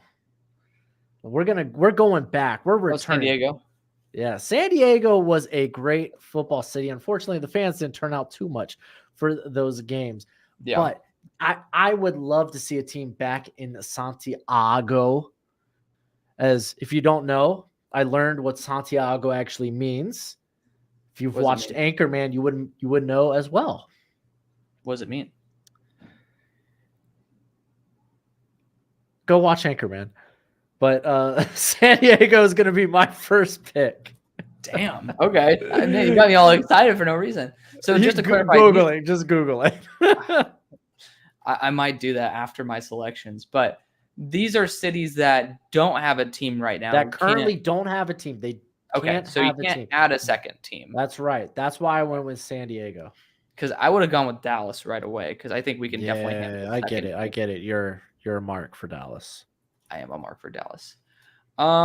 Let's see. I mean, for me, I think an easy one is St. Louis. Like, I hate to be it. On the board. Yeah, on the board. Going back to where it used to be. Again, kind of boring, but that's a city that has a lot of passion for their teams. So I really do appreciate like that type of energy that they do have. Another spot that, I'm trying to think of some really good locations of good cities that have, really passionate people. There's not many that don't have a football team yet, in my opinion, but I feel like, man, the energy, and I think that the city isn't really built for this, but I really want a Bama. I want a Bama team. I really do. So I'm not going to say Tuscaloosa because that's University of Alabama's, but deep down, I don't give a crap about University of South Alabama. The NFL is so used to going to Mobile, Alabama. I really want a team there. Oh, I like that answer, Alex. That's good. It's a city that likes football. You were going to say like Montgomery or something. I'm like, ugh. Hell no. I don't know anything about Montgomery. I drove through it once. Yeah, I really do love Mobile, Alabama. Great experience there. It's a city that's built for traffic-wise, definitely not built for an actual full team, but I feel like you can build up infrastructure. Oh yeah, absolutely. So with my number 2, I'm going to go outside the United States. We can do that? We can do that. Oh, boo. Come on, man. Boo.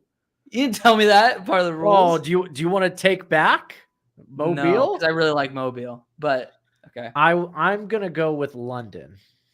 Yeah, I think London's been a good spot for whenever the NFL travels over there. It kind of became a thing for what team was it that just like, was it the Jags that kept going over there and losing and they got to win this year. Yeah. Essentially, the Jags became the London Jags over a period of time. But they have good crowds, man. They really do. So I'm gonna go with London. I'm not gonna lie to you. I do have another international team on here. I'll let the next international pick go to you. So I'll hold back. Let's make that rule. You can only go one national team at a time. Okay, like, so now that I've gone with mine, you go. I have to wait till you go with yours. Okay. Oh, you know, I like that even better. Yeah. Yeah. All right. Well, I'm gonna go with San Antonio. It is It's currently the largest city without an NFL franchise. Yep. It's a great marketplace. Oh, I should have saved it. And let me tell you. Tell me that Coach Pop basically isn't the NBA's version of Bill Belichick. Yeah, it is. He is. Yeah. I will say I had an alternative. Okay. City in Texas that I was thinking about going with, but I'm gonna go with San Antonio. Okay, well, I'll go with the alternate location that you're talking about. I'm going to Austin. Yep. Just unbelievable energy. You know, you could easily pipeline dudes because they're already going to be coming in from high school. That was a good one. That was a good pause. It's a good pipeline of talent. Jesus. But yeah, it's a football city. People love it there. Definitely believe that could be easily one of those locations that are pretty creme de la creme for it.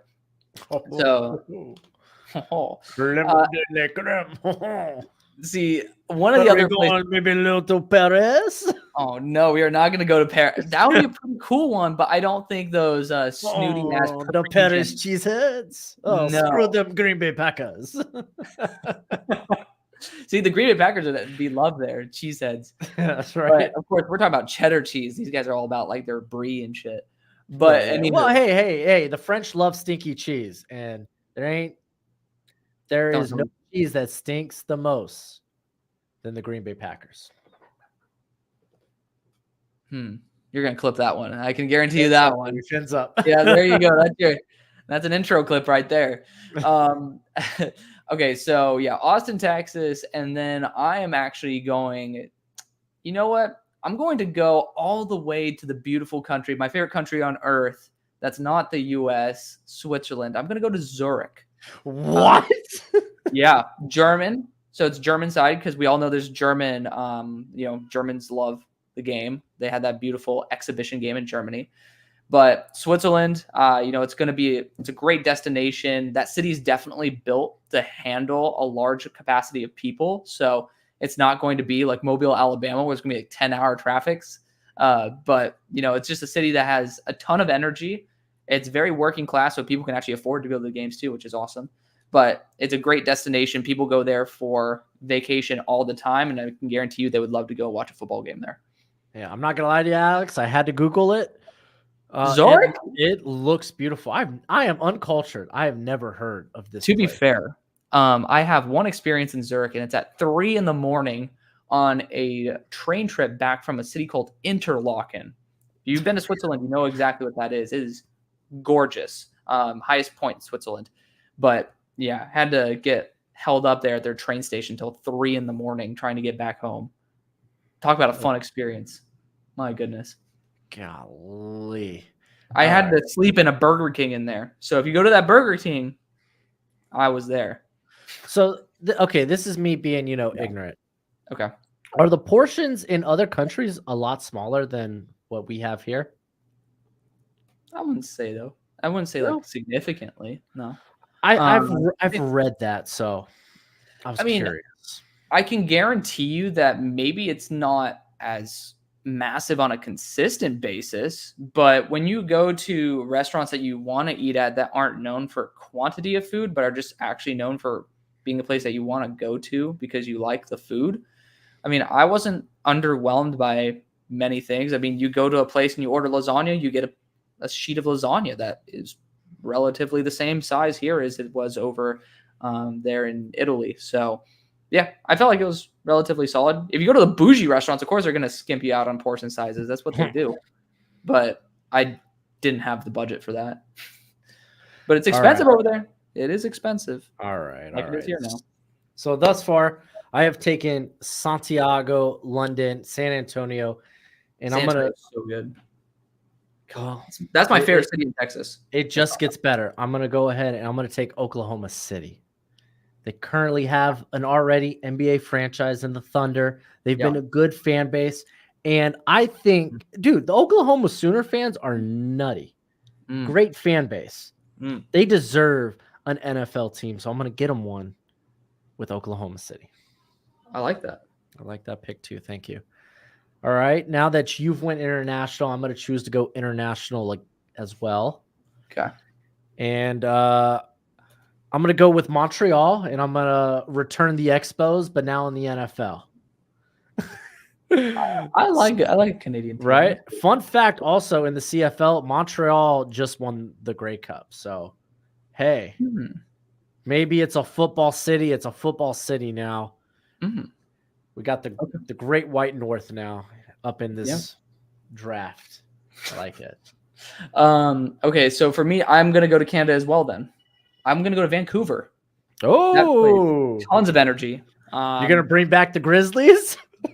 You know what? Let's bring back the fucking Grizzlies. I don't care. I love it. I have a big passion for what Vancouver has in terms of their overall energy. It's a beautiful spot as long as, it's not Mount Rainier. What's the volcano that's there? You're asking the wrong person. I think it's called Mount part of the Fiji? Cascadian. No, I think it's part of the Cascadian Fault or a Cascadian mountain range. I don't know. It's one of those things, but is it Mount Rainier? Hold on. Vancouver. What is it called? Vancouver volcano? What is it called? It says Mount Baker. Am I tripping? I thought that there was or is that Seattle that has a fucking massive volcano? Seattle does have a volcano. It's Seattle I'm thinking of, then not Vancouver. Or at least Washington State does. Yeah. Anyways. St. Helens, right?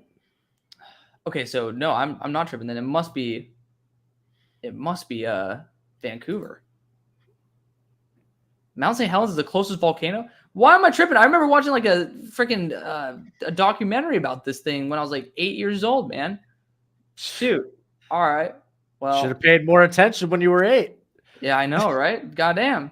All right. Well, so much for that. I mean, maybe we have some people who can actually comment it down below. Oh, 146 of you. Much love. But hello there. But I will be going to Vancouver for my first choice. My second choice has to be your last pick. It's my last pick. This is your last pick. Well, we could extend it another round if you want. No, we need to be limited because these picks need to matter. They need to matter. I agree. Damn, San Antonio is probably my favorite pick that has been taken so far. I didn't even think about that. San Antonio, awesome spot. I can't wait to go with my friends. Had a great time with my family. Luckily, can actually do that with them. I mean, shoot. Thinking of other great spots, I'm thinking of the Northeast, but they're so overpopulated.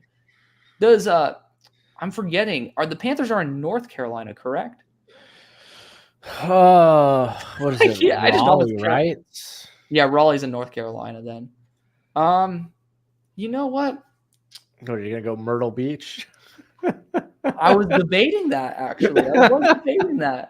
I think I might be passing on that location. We've already gone to Texas. I mean, Atlantic City. You know what? Let's go Salt Lake City. It was on my board. That's a good one. Let's go Salt Lake City. That's obviously, I've actually chosen pretty wealthy areas, so they could probably privately fund it, which means that they'll probably have better locker rooms. Teams will obviously love to go there. People, again, it's a good vacation spot. It's going to be very profitable because people will buy season tickets because people love to go and watch. And people have money there. So it's going to be a very possible location if I'm an owner where I would be open to testing out the waters. There you go. That's not bad. Again, it was on my board. Yeah. So with my final pick, I'm gonna stick in the Midwest. Okay. I'm gonna go with Omaha. Omaha. Listen, the Cornhuskers, those poor people have suffered enough. They deserve good football. And I was looking this up. Apparently, their market size rivals the Cleveland Browns. It's not saying much. I ain't saying much, but it's saying enough. So let's get an NFL team in Nebraska for their sake, not ours. Okay, Mount Rainier is a volcano in Washington State. I had to look this up, man. I can't not look this up right now. All right. While you're looking it up, I'm gonna go ahead and go back through our drafts. As Alex, with your first pick, you took St. Louis. I thought that was a really good pick. I mean, hey man, they had that memorable year with the Super Bowl against the Titans. Yeah, I definitely think that's a city that deserves a football team again. Yeah. You went with Mobile. Love that. Didn't even think about that one. That's a good one. Austin, Texas. Zurich. Yeah. Zurich, Switzerland. You learn something new every day. It looks beautiful from the Google images I popped up. Yeah. You went Vancouver and then Salt Lake City. For my draft, I went San Diego, London, San Antonio, Oklahoma City, Montreal, and Omaha. Honestly, that's kind of my favorite one because, man, the Cornhuskers have sucked for a long time, and I could feel for them. Last time the Huskers were good, I think the Hurricanes were good. So like, that one's kind of close to my heart a little bit. It's kind of close to my heart. Well, I mean, Dylan Raiola, isn't that the kid that they just brought in? I'm not saying things aren't looking up, but things were supposed to be looking up for Miami for the last 10 years. So, and it's been nothing but coaching changes. So it's true. This is true. Legitimately side note. Yeah. Fire Mario Cristobal because I think our opener's against Florida, right? Mm-hmm. If we lose that game with how big of a mess Florida is right now, fire him on the spot. Mid-game. At half, yeah. Get out of here. Was it Vontae Davis who did that for the Bills? Yeah, it was like, I think I'm going to retire, man. I'm an old man. I can't keep up with these kids anymore. Hey, y'all have a good game. Oh, my God. That's funny. I was honestly peak. And I mean, at least he did it behind closed doors and not like, Antonio Brown, who did it. Ran off the field. Openly. Yep. Apparently going bankrupt now or whatnot. Yeah. I mean, I think that's just because he's getting sued. But, I mean, you can declare bankruptcy and do all that type of stuff. No need to go into finances, though. Yeah, no need for that. But I think we did a good job here. Hopefully our next draft is going to be pretty darn good. Yes. I will say, I'm curious, if you were to draft one more city, like what's a city in the U.S. that you kind of wish that you did? I almost would go Portland, Oregon. Maybe Eugene. I thought about Portland. The other U.S. city I had on here, I'll tell you basically I had two cities I had left. Okay. I had Toronto, but Toronto was like, okay, it's either Montreal or Toronto. Toronto was kind of my fallback option. Yeah. And then I had Memphis. That's the next U.S. city. Memphis makes a lot of sense. Yeah. That's a great city for Music City. Isn't that what they are? Music City? I always get them in Nashville confused. That's natural. But I mean, you know what they say about Memphis? Music City Part 2. It's a shitty. Oh, now you're just pissed off all the Memphis fans, bud. You know what? Your barbecue's better though, low key. So shout out to you guys for that. Crime's worse. Right. So that's why I can't stay there overnight when traveling to Nashville. But that's okay. Oh man. Let me ask, are you ready for this next one? This next mock draft? It's gonna be an interesting one. So no, but we're gonna do it anyways. I'm not gonna lie to you. I prepared quite a bit for this one. I know, I'm excited to hear it. I spent a good 30 minutes like, ooh. Like I got some good options. I try to think outside the box as well. I'll go number one though. You'll go number one. I want to hear a couple of yours. I have an idea of a really good bald thing. Yeah. I'll be really sad if you take my number one. I feel like I am. I'll let you. Since I went number one in this last one, I'll let you go number one. So, are you in the pool for this? Hold on. We'll talk about it when we get there. Let me go ahead and We just are intro there. it. Let me Oh, intro it first. okay. All right. Alex, today we are drafting things that are bald. We are going to get 6 picks a piece. Maybe we go longer. I don't know. We'll figure out once we get there. But you're going to be starting us off. This is a snake order. So you're going to have the 1 pick. I'm going to have the 2 and 3. You will have the 4 and 5. You chose to have the first pick here. It did. Now break my heart. Is Mr. Clean. Oh, okay. Okay. My heart, not completely broken. Not completely broken. It's a good pick. It was on my board. He's bright. He's exciting. He has a beautiful smile. He ends up being lie. Huh? Yeah. Have you seen that commercial? Just oh yeah, dude. I mean, the dude, he has the moves, which I don't. I suck at dancing. Fun fact. But that's okay. We're gonna get there eventually, one day. Maybe, probably not. But anyways, he's always clean. He's cleaning, so he's useful. Granted, should I go Harrison Butker? We're not gonna get there too early. I was about to say like Mr. Clean. Well, he allows people to enjoy cleaning because he brings a positive energy to something that isn't very fun. It's mundane. Yes. All right. So with my number 1, I really thought you were going to take this one and it was going to break my heart. Okay. I'm going to go with the bald eagle. That's a good one. Even though it's not bald, but it's called They're not bald, but it says bald in the name. Bald eagle. It is our national bird. It's a great looking bird as well. God bless America. Bald eagle is my number 1 pick. I'm not gonna lie. I was a little scared. I thought you were gonna go with bald eagle. It's a good one. It is a very good one. I didn't even think about it. Probably would have thought about it though. All right, now I'm gonna tell you how in the wheelhouse I am with this bald theme. Okay. With my next pick, and this is kind of like an RIP thing, because none of the people in this are dead. But I'm gonna go with inside the NBA. I'm going to go with Charles Barkley. I'm going with Shaq. I'm going with Kenny. I'm going with Ernie. Oh, come on. That's a large amount.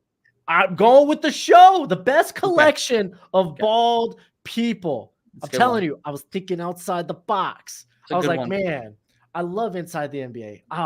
So many great bald men. Oh, Charles Barkley, you make me laugh. Oh, Shaq, you're so funny. Shaqtus, that's great. How can I get all these guys? I'm going to take the whole show, Alex. All right.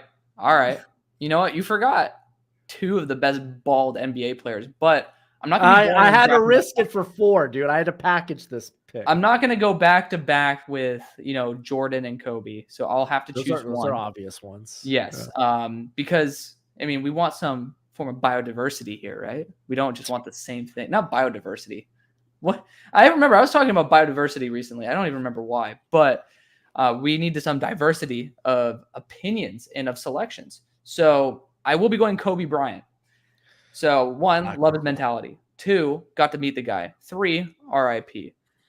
Broke my heart seeing him unfortunately crash. Fun fact, he crashed a mile away from where I used to live. So, that's. I don't think that's a very fun fact, Alex.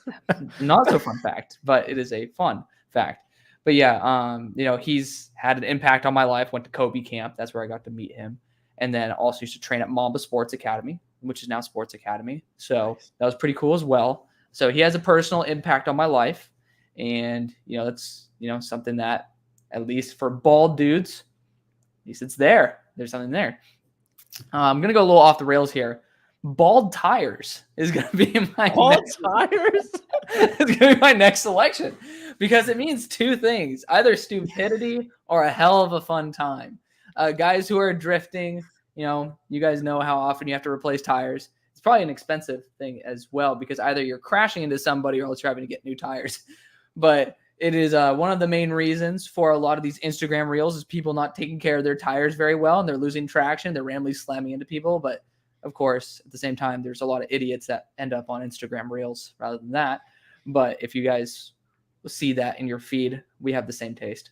But, it's a great way to add a lot more entertainment is when you just see people who, want to have some fun, get to see some drifting, and then you get to see people gather around the drifters.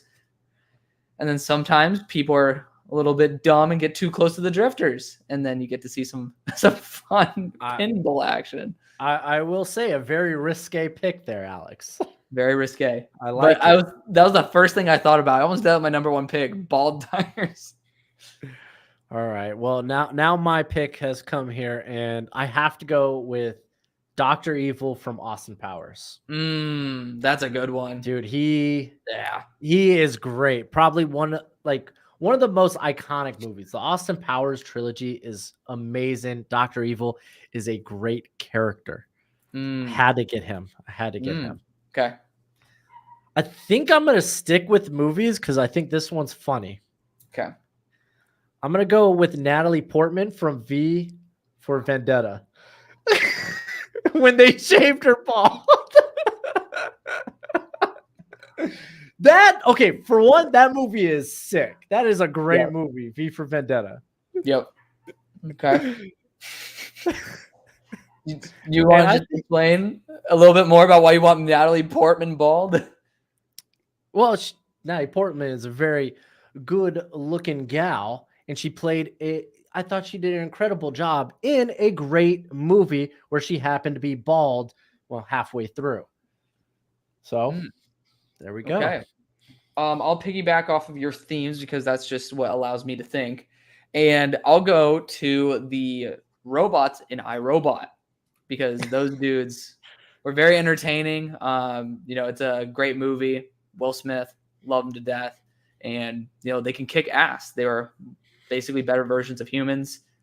Not better versions, but better at everything than the majority of humans. And, it was very interesting seeing, what it's like to see if we do end up. I think I've never seen your girlfriend, Alex. Is she AI? Maybe. Is she ones and zeros? Well, she's a 10 to me, so technically. That was a good one. I like that one. That was a pretty good one. Okay. I'm trying to think of what my next one is going to be. But, I could just go back to humans being bald. You know what? Seems like an easy one, right? Yeah. I can't go with a dolphin, but I kind of think beluga whales are cute. So they don't have hair. They're bald. They don't even have. Okay, they look bald. Whale. They look bald. So I'll just say that I don't know. Do we count that or? I'm gonna count it. It doesn't have hair. I do. I have one more pick after this, right? Because I do have to look something up because I know what it is in my head. I'm telling you, Alex, we could extend it too if you want to. We need to keep it. Lie. I have a lot of picks that I wouldn't mind going with, but you're right. For the integrity of the draft, we can always say what we should have also included as a potential extension of the draft, because that's a good loophole. Man, I need to be a lawyer. Anyways, so it's gonna be my pick. Yep, beluga. They don't have hair. This is tough, man. This is tough. I there's a few great options. Yep. I think I have to go with this one just because I'm an anime guy. I do. I'm gonna go with Saitama from One Punch Man. Okay. He is basically if you're unfamiliar with the show, it's a parody on superheroes. He's literally a guy that finishes every fight with just one punch, and the whole show is just him trying to find, hey, how can I get a good fight? Yeah. But it's really good. It's really fun. It's really entertaining. Yeah. It's a good ball. And it's funny. He got his powers by working out, right? And he ends up going bald. And that's when he gained all that. So where there's baldness, there's strength. So I had to go with that one, man. I had to go with that. Okay. I got one more pick here. Yes. Man. There's funny. I want to go with funny so bad. But I think I'm just gonna end it strong. I'm going to go with cue ball. The cue ball, you play with it in billiards. It's that white ball that you're constantly pounding around and hitting. Is become a name that we call bald people. It's basically if you're a bald man, you're going to hear it. Hey there, cue ball. So I'm gonna end it with cue ball. Man, I can't find the thing I'm looking for. Shoot. What are you looking for? It's your pick now. I don't have any more picks. You might as well. No.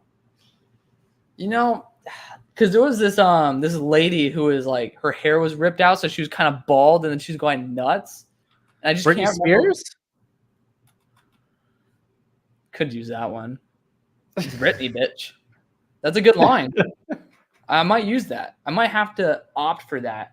I could go just the standard druggie in Oregon, since we were talking about Portland as a potential city. I do have suggestions if you would like to hear them. I told you, this was the list I had the most fun with.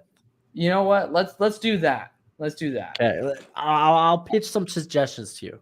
Okay. So we could talk about people real quick. Of course, there's Michael Jordan. He's one. Yeah. Terrell Owens. There's Adrian Peterson. There's this really funny picture of Jerry Rice on the Niners where he was balled in. Like he had like kind of like I could do you braids, but they were like all back here. It was you should look up Jerry Rice bald in Raiders. It's pretty funny. Okay. There's also Mr. Freeze from Batman. There's Walter White. Oh shit. Bad. Yeah. Okay. It's kind of a legit one. So that's gonna be my choice, but let's continue on with the suggestions. Okay. There's a couple of wrestling ones. There's Stone Cold Steve Austin. There's Kurt Angle. He's become a very popular meme recently. Yep. And then there's Sir Patrick Stewart. Okay. Bruce Willis. Bruce Willis is a great one, actually. Great one. But I will go Walter White. Iconic. One of so did you ever do a game called Water Assassins in high school? So basically, you're part of a team and you're given a list of people you have to shoot or hit with water. You have to do it outside of school grounds. There's some certain rules. One of the guys on my team, his dad ended up coming to my school and talking at a chapel or like one of our talks. And apparently he was the guy who pitched the idea for Breaking Bad to Sony. So that's why it was like, when you said Walter White, I'm like, okay. Like that's what I'm gonna choose. But Walter White's a fucking badass. Dude, he's iconic, man. Yeah. He and Bryan Cranston. Is his name Bryan Cranston? Wait, who's the other guy? Bryan Cranston, and then forgetting the name of the other actor. The guy that was that was Jesse. Anyways, I'm really feeling like I'm thinking of what his name wasn't his last name like Pink something in the show? Pinkman. That's his Pinkman? Jesse Pinkman. Okay, regardless, they actually went to a Total Wine and More that was like right next to where I was living when they launched their brand. Aaron Paul. Yeah. So both of them started their brand, launched it at a very local Dallas store. So that's also why it's pretty cool. Local to home. Right. I was going to choose you though. You know what? While I was debating before that, I was going to toss in a Manscaped reference. Manscaped was also on my board. Yeah. Yeah. But I was waiting for you to use it actually. I know. It was going to be my last choice. And I was like, damn, I wasted a beluga whale choice. Yeah, I know. I was like, beluga whale. Okay. Yeah. You're like, it doesn't have hair. I'm like, I guess most animals are bald. Then I could have done a hippo, all right. I'm not gonna go. We're not gonna take this down a potentially destructive system. Hold on. I gotta. You gotta see this. Oh no. All right, I'm gonna share the screen. Okay. Here, I will help out with the brand. I will assist. We'll take that out. Yeah. Look at that. Look at that. You're just looking at a dude with an awful hairline. Dude, well, he's bald now. He was bald in. You can't tell me this is iconic. This man went to the Super Bowl looking like that. Yeah, that's pretty atrocious. Look at that. Dude, Loki looks like a ghoul for. Oh, I could have done the ghoul guy from Fallout. You could have done Smeagol. That's true. I wasted a beluga whale pick when we had all these other good ones. I'm not gonna lie. I thought cue ball would have been nice, but then after I picked it, I was like, man, they were funny. You should have done the Jerry Rice one. I didn't even think I should have done the Jerry Rice. Dude, the Jerry Rice one was just so stinking funny, man. That was interesting. You had a waifu tab open. A waifu? Mm-hmm. What's up with that? Did I? No. Oh, I was like, don't tell my wife. It's like, dude, like you're a man. No, I was looking up Saitama. You're a man of refined taste. I see. Yes. I'm familiar with the hentai. Yeah, it's like Manscaped waifu list. Blue Chew. You want to talk about tentacles? Oh my god, that's hentai. Jesus. All in all, man, I thought that was fine. So going back over, I'll go over my picks first this time. I went with Bald Eagle, Inside the NBA. I was pretty proud about Inside the NBA. That's a good one. Dr. Evil, Natalie Portman from V for Vendetta, Saitama from One Punch Man, and Cue Ball. You went with Mr. Clean. Honestly, Mr. Clean would have been like my second pick. I was always going to go Bald Eagle first, but Mr. Clean was the next one up. Kobe Bryant, that was a great pick. Bald Tires, you had to sell me on it because when you said it, I was like, that doesn't sound safe, Alex. That's what's fun about it. iRobot, Beluga Whale. The Beluga, baby. And then Walter White. Was that honestly Walter White outside of Kobe might be your strongest pick up there with Walter White? I think is my best pick, but that was a strong way to end it. Better than Cue Ball, if you ask me, but kind of is what it is. Man, Bald Jerry Rice was right there, and I said no. What was I doing, dude? Beluga Whale was there ahead of Bald Eagle for me. See, this is why you prep. I just sat down for 30 minutes last week after we got done with our stream, and I was like, I'm going to go ahead and make up some choices. That way, I could just go in and be like, I like that. I would never think of Bald Tires, though, if I actually prepared a list. That's wild. Yeah, I would have never thought of Bald Tires because, safety first. But all right, next, let's go ahead and discuss next week. So do you want to go with best soda for one of them next week? Let's just do food. We'll do some food topics. Yeah, like best soda, best cuisines. I think that's a good one. Gosh. That's gonna be a fun battle because we're gonna have to choose some ass cuisines at the end. Yeah, I was gonna say, golly, I have to pick 6. Yeah, well, we could debate that. We can do food. Nah, we could push it. We weren't willing to make this draft longer. There ain't no way we're making it shorter. This is true. Well, I was going to say we could modify it for within cuisines. Like, pizza, pasta. Yeah, we should probably discuss the rules of what specifically we're drafting. That way you don't get blindsided with I could go international. Yeah. I was like, dude, we're talking about cities. Like, we didn't talk about in other countries. I was just like, oh, okay, this is gonna be an interesting one. I would maybe gone Boise, Idaho. Oh, cool. That's not another country. Well, no, I was actually looking and I just saw Boise out of the corner of my eye. And I'm like, oh, maybe I should. I gotcha. Do you want to stick with one football topic though? Oh, we'll easily talk. Oh, you're saying for draft for next week? Yeah. Yeah. We have to decide on that football. I love the expansion team idea. Like maybe fan bases? I mean, we just did it. Oh, you want to rank them? You want to draft fan bases? Yeah, maybe. You want to piss off people? That's what I do.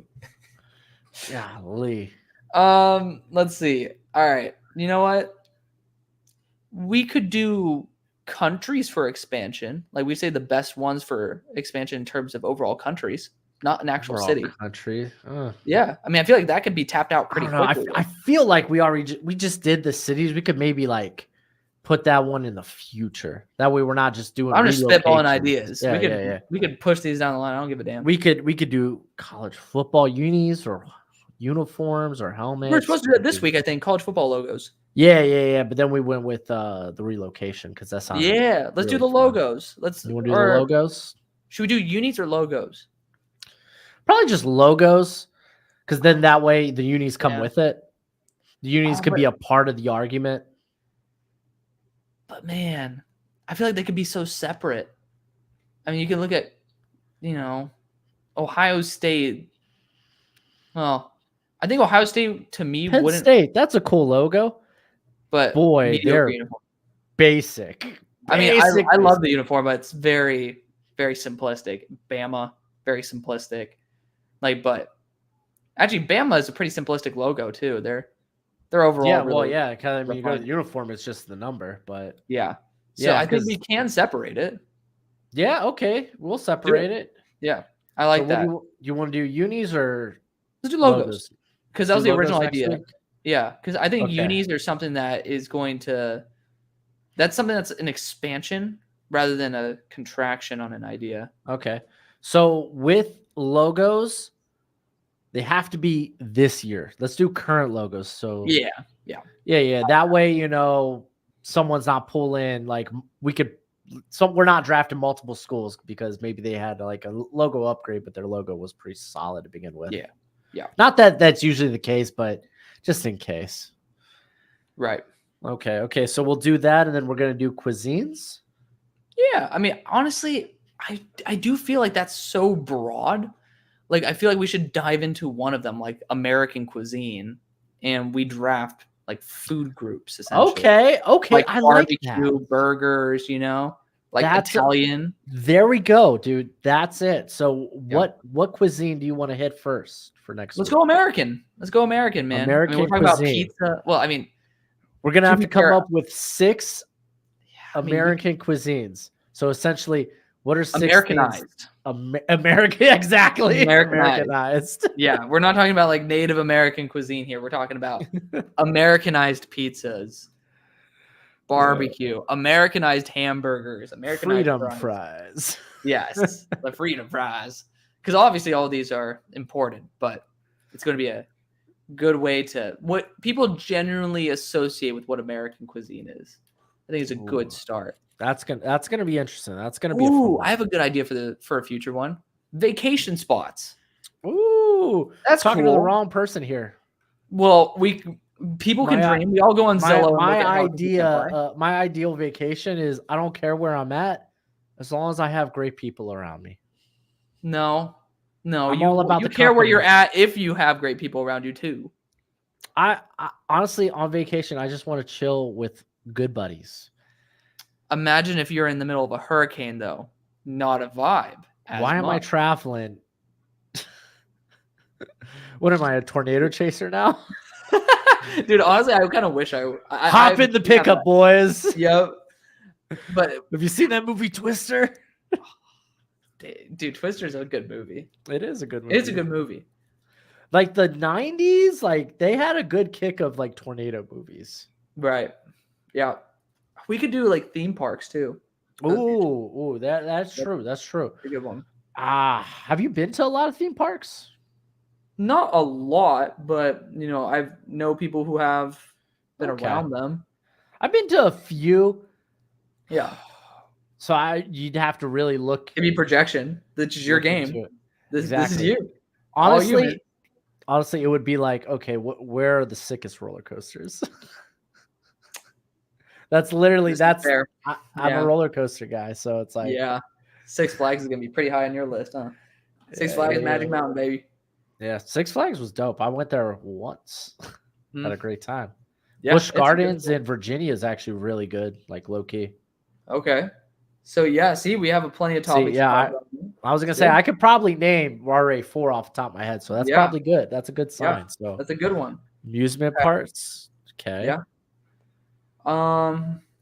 Let's see. We could do sports that we'd want to own a team. Sports where we would want to own a team? Mm-hmm. Like sports that we'd be like wanting to own a team in. Like soccer, NFL. Oh, dude, yeah. If we're making 6 picks a piece, that gets rough. We could do leagues. Like what leagues do we want to have a team in? I can guarantee you're going to probably want something in like the Premier League before you want something in, the MLB. Maybe you want something in MLB. I mean, but as far as like, if I'm the owner and okay, I'd have to make so much money. Like, oh yeah, if I'm an owner in the Premier League, I make a hell lot more bank than I would as an owner in like the NFL. Yeah. I mean, but I mean, how much money is too much money? See, that's a pretty interesting topic though, because then the reasoning could be very variant based on your choice. Yeah. People, you guys got to toss in some more ideas in here though. Like this is going to be made for all. They think we're yapping. Bunch of yappers in here. What's up? That's us. That's why I changed my title to 2025. Did I do 20? I think I did 2025. I swear if I did, okay, I did. I did 2025 summer scouting and yapping, or is 2025 NFL draft scouting and yapping? That's us. Yo, man, but hey, dude, straight up, it was good today. See, we didn't even necessarily come prepared, but we knew what we were getting ourselves into. No, you came prepared. I didn't. But we knew what we were getting ourselves into, opposed to last week. Last week, I felt like it was a little more. Right. Yeah, it was a little bit more. Well, it's because we were feeling things out. I like that idea. I mean, that's obviously a contracted idea of what I said, but it's even better. GM of a current GM of a current team. Yeah. I'm not gonna lie. I don't mind the fan base one because I feel like that would piss people off, and I kind of like that. See, but that's another really good one though, because it also combines the fan base. But yeah, and like well, not so much if you're the GM, you're really looking for like the best situation, you know? Yeah. Owner, it's a lot more for cash, but running an operation, I think they're just talking about like what organization have passion for. Obviously, I'd probably go, I'd probably go Dolphins first just to piss you off, but I definitely would go number 2 in that situation just because I know what your number 1 would be. I'm not gonna lie. If we're talking about GM, I guarantee you it's not the Dolphins. Well, I mean, you gotta assess the owner influence when that comes around. That's why I think Ross sucks. Yeah. I think if I'm just owning the team, I would love to own the Miami Dolphins. If you're asking me to be the GM somewhere, Dolphins aren't gonna probably be the top 3 on my list. Yeah. I'll just say that. Okay. I think that's a good one. We can definitely talk more about that. Just a lot. It's good to spitball ideas at the end of these episodes. It's the yap session. Also, we're going to be getting a flag coming in. We're actually going to get shit in my background for once. That's cool. Don't spoil what type of flag. Let them guess. A pride flag. It's better than what I was thinking. I was going to 19... I thought that's what you were saying. I was going to 1930s and 40s Germany. Yeah. I was thinking you were talking about the 1830s and 40s, not the 1930s. Like, come on, man. Like, we're all supportive here. I should just have a Chiefs flag up. Oh, man. Chiefs flag? Gojo would. We lost him to Johnny Wilson. R.I.P. Hey, Johnny Wilson's going to show up this year. I'm calling it. Hey, dude. Johnny Wilson's scared Devontae Parker into retirement, so. Because he's that good. He's a beast. I'm telling you. Parker has been. Eagles found their contingency plan for A.J. Brown in 30 years. So, Eagles also brought in John Ross. Did you see that? Yeah, I love Marcus's comment that Howie's just playing Madden at this point. I know, right? I'm like that's a great quote. I'm turning this off because I am tired of having a migraine for y'all. Now we're good. Yeah, we could probably wrap it up here. We could. Yeah, I got some stuff I got to do tonight. So yeah, same thing with me. But I do have a couple comments that I'd like to quickly poke at. Of course. So RS Swimmer ended up talking about Javon. He's seeing if Javon Baker could be more productive than Jalen Polk. I had him higher than Jalen Polk. That could happen. I had him higher than Jalen Polk. So yes. His opportunities, I don't think, are going to be as much as Polk, just given the draft position. Right. But I mean, dude. He has a chip on his shoulder.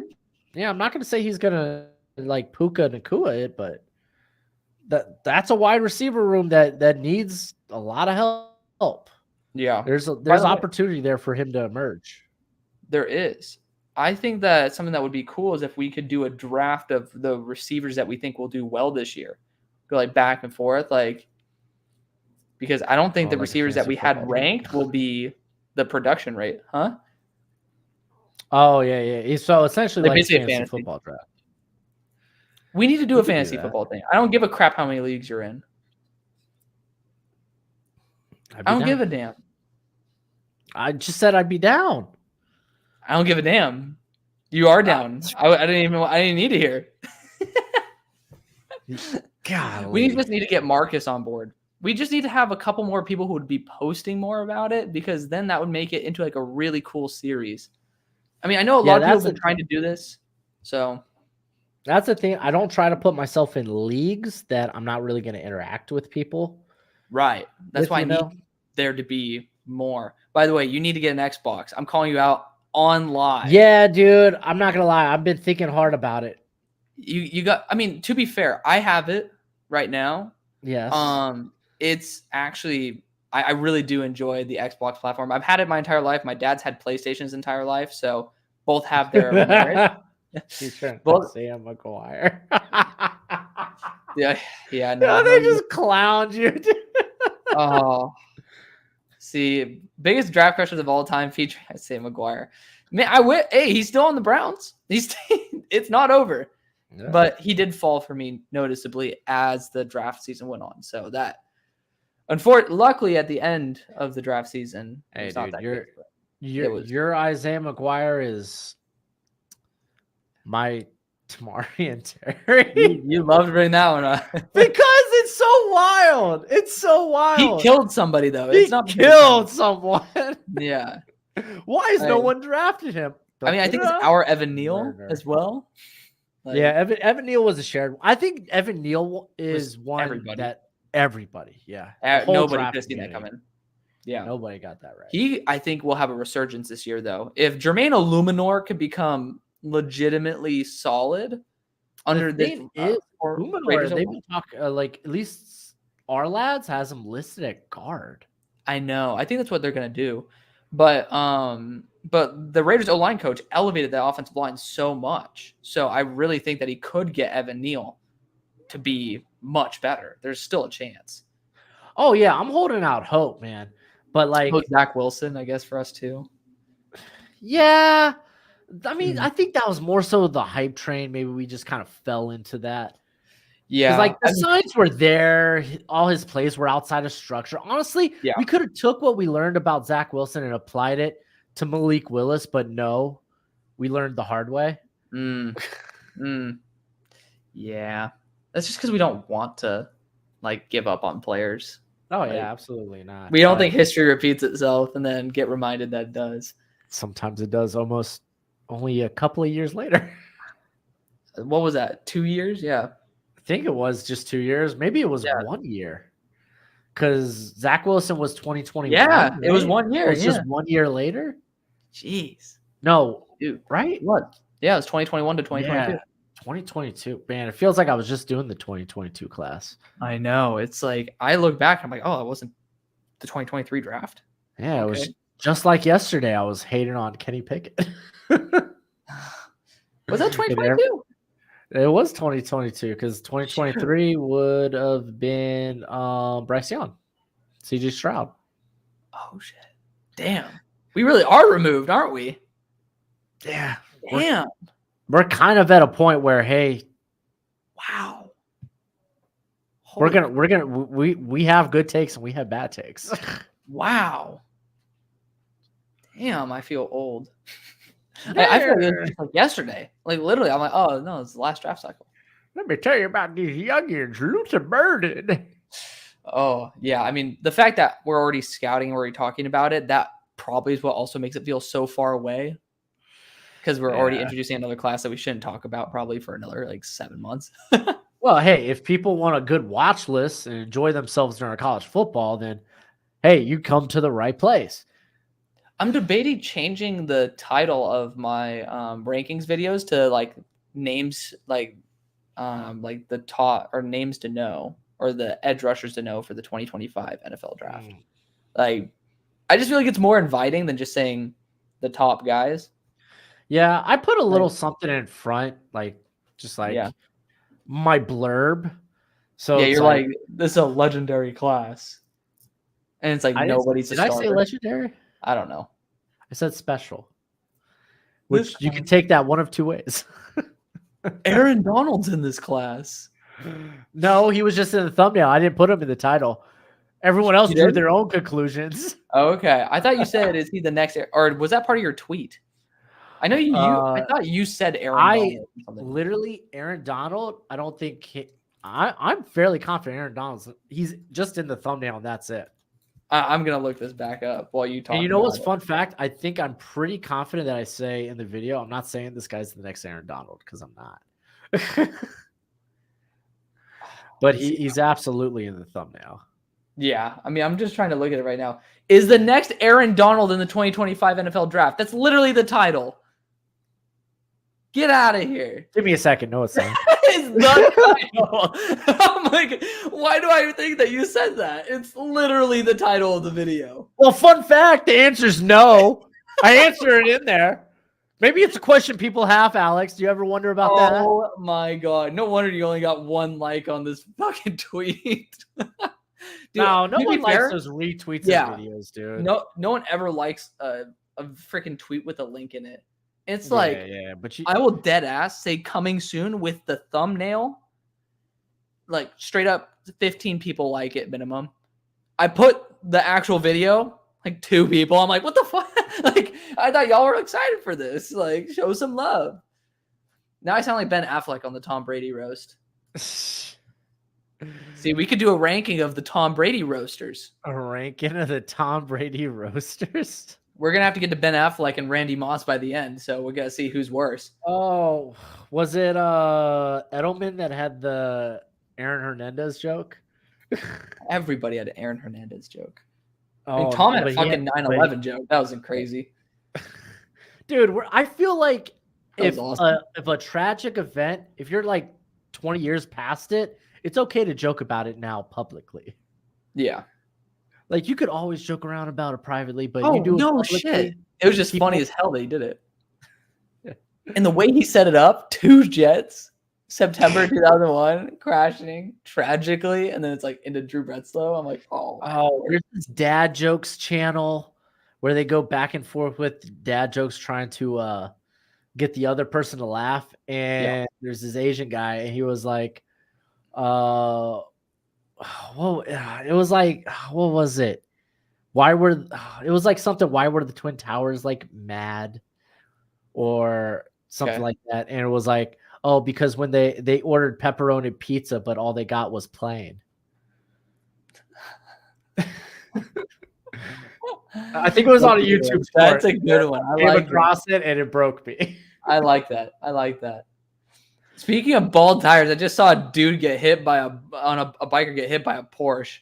To piggyback off of that, I was just telling my wife the other day, I've been noticing so many more car crashes while driving. Like this last month. Yeah, like I had one right down the street from me where like this van or this truck was trying to transport a couch. And I don't know if the couch fell off and then caused the car accident or if the car accident happened and the couch rolled off.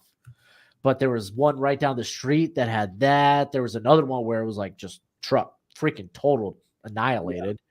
And then there was like another fender bender that was a little further up the street from me. But I was like, man, I feel like, is it just me or suddenly are people just not driving well anymore?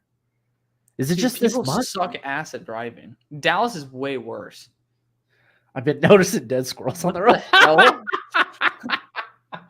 This guy's hunting for dead squirrels. I can guarantee you. I love it, swimmer. Hey, I turned a bunch of baby quails into orphans like 10 years ago, right? So that's a one-liner. So I'm driving to work, right? And I worked at a like an HOA golf club like golf resort, whatever. Sure. And I'm driving up this hill, and here comes this quail and the little family behind it, right? Mhm. So I don't know why, because normally it's like, okay, let me slow down and let them cross the road. But me, I was like, oh, I need to speed up so I can go past them. So I speed up, and that front quail, I assume the mommy quail, just took flight. Bopped my freaking side view mirror, and I just look, and I see the body, and I see the birds huddled around it. And I was just like, dang, dude, I'm a monster. And it's funny because I got into work, and my buddy was like, yeah, we just had a bird in here, and I got attacked. And I was like, wasn't a quail, was it? Dude, and then like some dude's probably gonna be on his phone driving and doesn't even see all the quails and just rams them all. Oh, see, that's way worse. See, I just made them orphans. He killed the rest of the family. That's terrible. Well, I wasn't even on my phone. Intentional though. I just made a terrible decision. Yeah, what was a terrible decision? The other one was I wasn't being I wasn't irresponsible. I would just, I had a yes/no question and I picked wrong. Yep. Oh man. You live and you learn, Alex. You live and you learn. You slow down when people are across the street. You don't speed up to try to pass them. Because you never know when a mama bird takes flight and hits your fucking windshield. You never know, man. What if that happens to be a family of people one day, and that mama person tries to take flight? We both have the same idea. We need to hurt bald tires. So even if I wanted to stop, I couldn't. See, it makes bad decisions worse.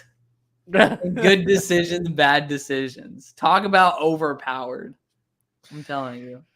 Golly. All right, Alex. I got to hit the road, my friend. Yeah, I haven't left my apartment today. Oh. It's work from home day. Well, that's not true. I did leave my house. I had to drop my kids off at daycare. Yeah. Fortunately, Whole Foods is closed, but I can't even afford Whole Foods in this rate. Dude, I gotta admit though, maybe we should do like best sales. Because Whole Foods, when stuff's on sale, you use the Amazon Prime discount. It actually makes stuff.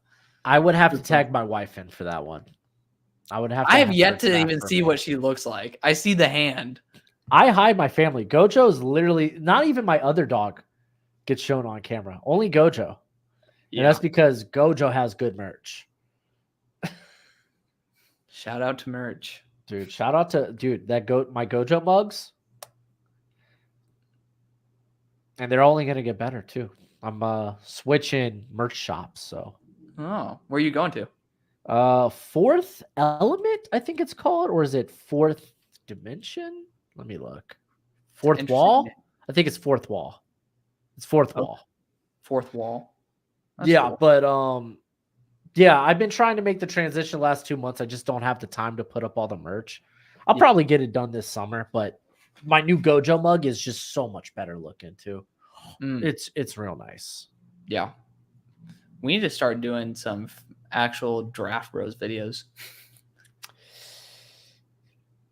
We kind of do. We do. We've been promising and delivering. Yeah, we've been delivering. Which, to be fair, I've been. I owe my own subs a new series that I'm working on for the deep dives, but it's just a little twist. It's gonna be more just draft focused, and then season like record prediction. Okay. Yeah, I am currently working on my third deep dive episode. Yeah. Well, I'm right now just trying to work how I can make the record prediction look good without making it an hour just to type in everything. Yeah, I'm telling you, dude. That's what I'm doing for this deep dive series. I essentially just make 4 different overlays. Yeah. And then everything else is just like on the screen. Okay. So see, I love what I did with my last series where I have it like basically like drawn up like have you seen one of my deep dives? It's just basically like I have it listed like the wide receiver. I saw the one, I guess the off-season guides you were doing. Yeah. Yeah. So very similar to that. That's the foundation of it. But it's going to be very similar to the off-season guide. Except I'm not going to predict who to fucking cut because I'm so done with that. I've never once ever regretted a decision so heavily as to go. Oh, dude, I loved it. I had so much interaction on, dude, those free agent videos. Who gets traded? Who gets signed? Who gets cut? Like, oh, that's fine. But we that do got me every so single much. team. Oh, brother. Yeah, well, I did it all in one video, dude. Yeah. My video did views. Yeah. People like free agency. It's literally Christmas. Yeah. I gotta get into that next year. That's it's a new thing. Yeah, but like for the deep dives, I just like when it comes to like going over the free agents, the actual roster, like the only things I make overlays for are the efficiency rankings from last year, the coaching staff, then I just do the starters on offense and defense, and then I just go to our lads to talk about the actual depth on the team. And so do you think that it would be a better strategy for me essentially to do 2 video portions, like do one as like do my normal similar to what I did with the off-season guide for basically roster breakdown, and then end up just going to essentially a second video attached, like, you know, it's going to be conjoined as one, but a second portion that's just me on playoff predictors breaking down the schedule? Are you saying like per team? Yeah, it's going to be per team. I would make that. I would just make them into like one video separate. Oh, it's going to be one video. Team. Yeah, but I'm just saying basically 2 different parts of one video. It's not going to be put up as 2 parts. Oh, so you're saying I'm recording it in 2 different spots. Basically, I have my actual roster breakdown, draft class, and then end up looking. Hi, Goj. And then end up doing. The only member of the family that gets shown. Yeah, the real member of the family. The only member of the family that exists. The other one is that's AI. It's just a robot arm that comes out of nowhere. I was gonna say you've seen a hand. Yeah, I've seen a hand. It's just we don't know if there's anything attached. So what you're saying is no, it's literally just a hand. That's all I need. That's it. So you're saying you're gonna make like just a NFL like playoff predict or NFL season predictions video? No, so I explained it poorly. It's just gonna be one video as a deep dive. It's just going to be like for recording wise. Oh, like you would just join. You can do that, dude. I do that sometimes. Like sometimes I have to come back and like, okay, I can't fit in the rest of this because I have other things I gotta do today.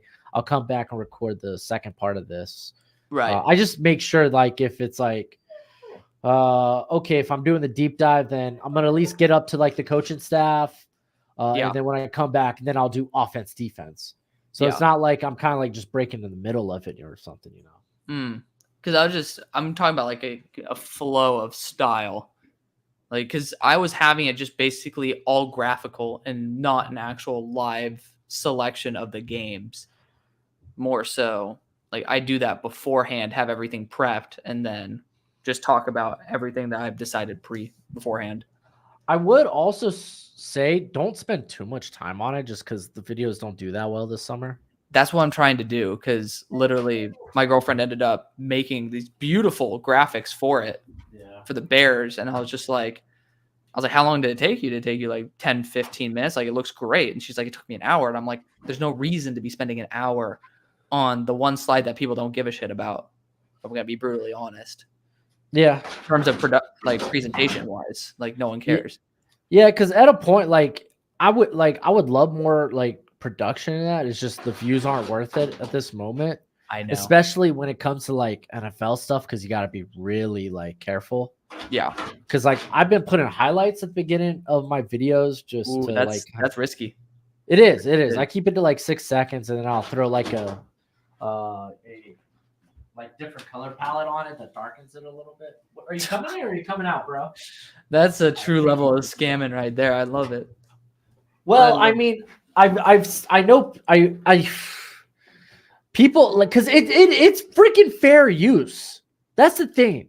Well, you're making money off of it though. It's fair use if you're not making money. That's why they demonetize videos. It's stupid, dude. I know. But that's why on like Just Bombs Productions and stuff, they there's no ads. Like they can't do that. But they have, I think, so I know my buddy Elite Takes, Nico. He doesn't make money off of the highlight clips he puts up. He makes money off of the sponsors that he puts in those videos because of the attraction. But at this point, like if we're not making that type of money right now, there's no point in upping the production because it's like it's just taking too much time. And yeah. Go Joe, buddy. The thing I love most about these streams is the fact that I say this every time, when we're doing the meat of the content that we think people should be like the most present for, the lowest amount of people are live. The moment we just start yapping about random shit, that's when everybody is just chilling. We just need a full podcast at this point. Oh, I started my podcast. I mean, I could literally convert. I say podcast. I literally just been converting videos to. I've been putting them on a host platform and just. Well, YouTube now has it just on their platform. Huh? YouTube? Yeah, YouTube. Yeah. I'm talking about being on like Spotify and like Apple Podcasts.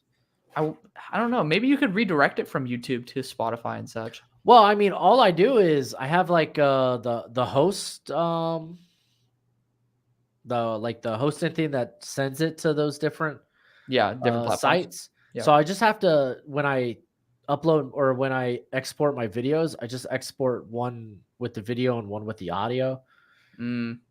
Takes no time. I use the same description. Yeah. So like it's not bad. I mean, I'll see how it ends up working out. I mean, I'm just trying to pull in different audience or just more views. Just more. Yeah. But I'm still waiting to be accepted on Apple Podcasts. I just applied for that yesterday, so I'm not going to push it as a podcast until like on my channel. Yeah. Until like that, but so for me, I actually did that a couple years ago. Had a podcast, and my only actual one that I did specifically for podcast was a Caleb Ellaby scouting report. Dude was young, I'll say that. Man, I actually had some hope for that kid too. Yeah, I don't know. Did he come out early too? I think so. Yeah. Did he go to the Browns? Wild. Was it the Browns that took him? It sounds like something Browns would do. Were they at that stage where they were taking guys like what was that cat's name from Notre Dame? They took him in the second round, like the second like 20, oh my god, 17 or something. Shoot. Oh, what's his name? Dude, there was a kid who looked exactly like him at my school. It was fucking hilarious. Damn. What's his name? It's like Deshaun Kaiser. Kaiser. I kept thinking Budweiser. I was like, that's not right. Deshaun Budweiser. Oh my god. Dude. But yeah, like oh man. Okay. Let's see. Caleb Ellaby. He's in the XFL apparently. That's cool. Oh, he's now in the Canadian Football League. Yeah, I was gonna say the XFL's UFL now, right? Yeah, they merged. Yeah, but I mean, it popped up when I was doing a search query, so I was like, oh, maybe it was before they merged. Yeah, right now he is in the CFL. Damn, Western Michigan, baby. Shoot. Too bad. My podcast was excellent. It really wasn't. It was really bad. It actually sucked. All right, let's see Bleacher Report scouting report for him. What was their range for him? What was their grade?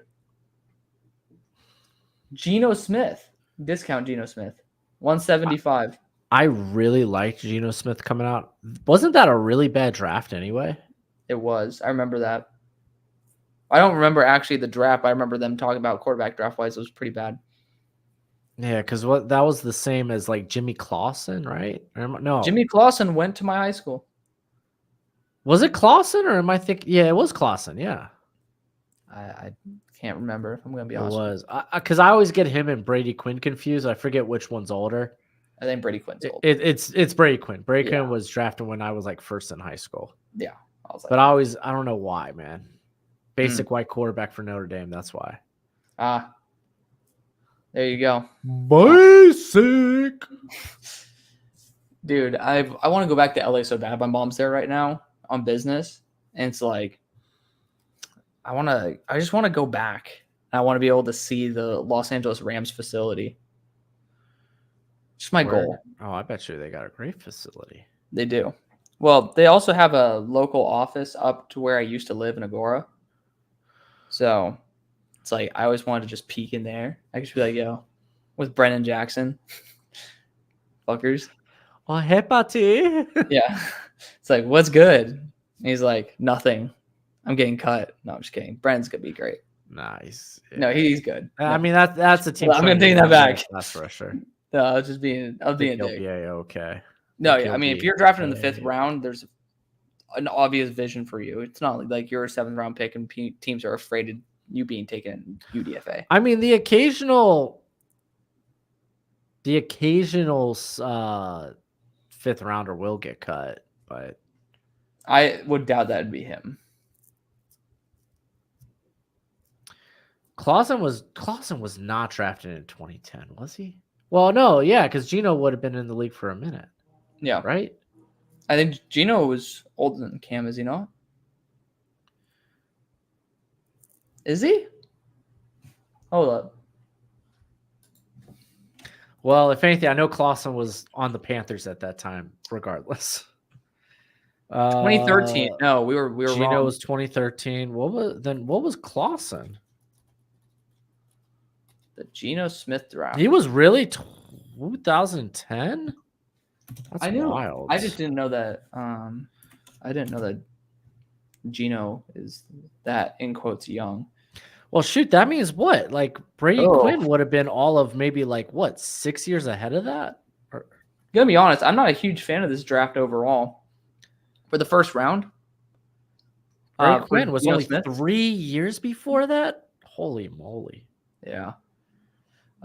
Eric Fisher. So in terms of guys who got Pro Bowls from the Geno Smith draft, was Geno a 2nd round pick? He was, wasn't he? Yeah. Yeah, West Virginia, Mount Mama.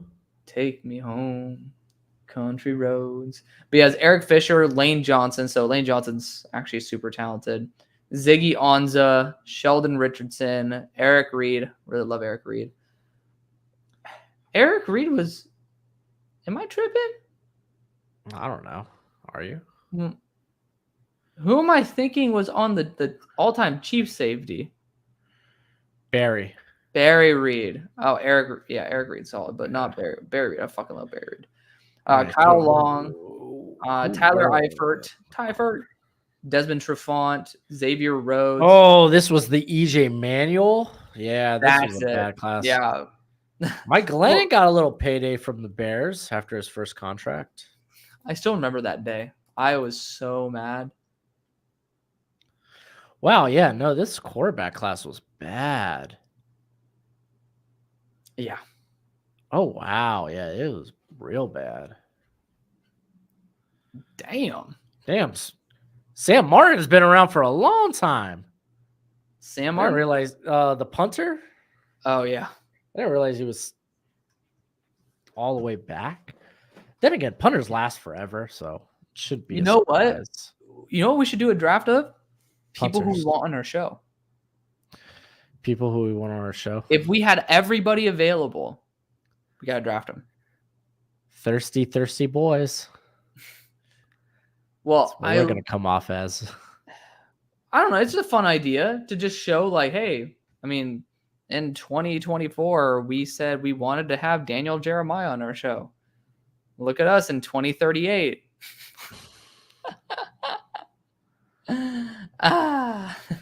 Golly. End me now. Don't I have a podcast? What? Thumbnail? I'm trying to convert one of my... Why are y'all here?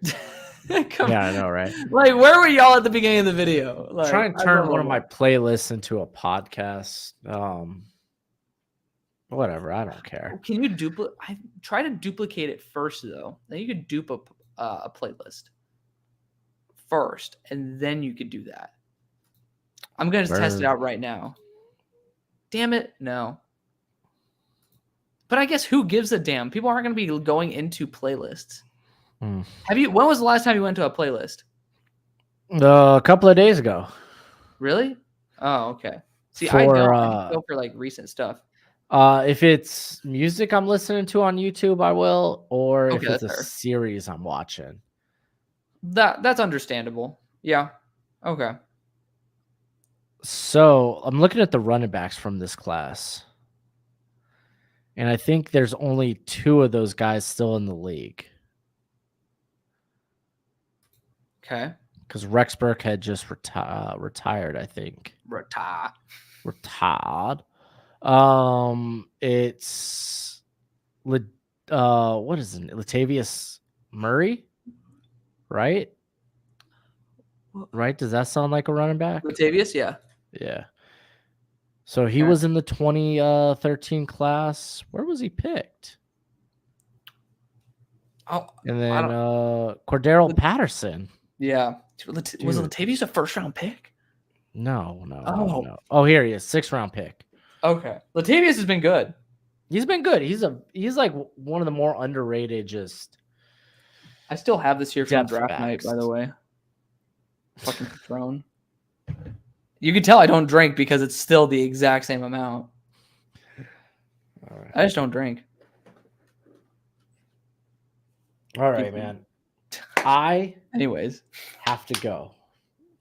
Well, to all you amazing people who are hanging out with us right now, make sure to go follow us everywhere that we do business.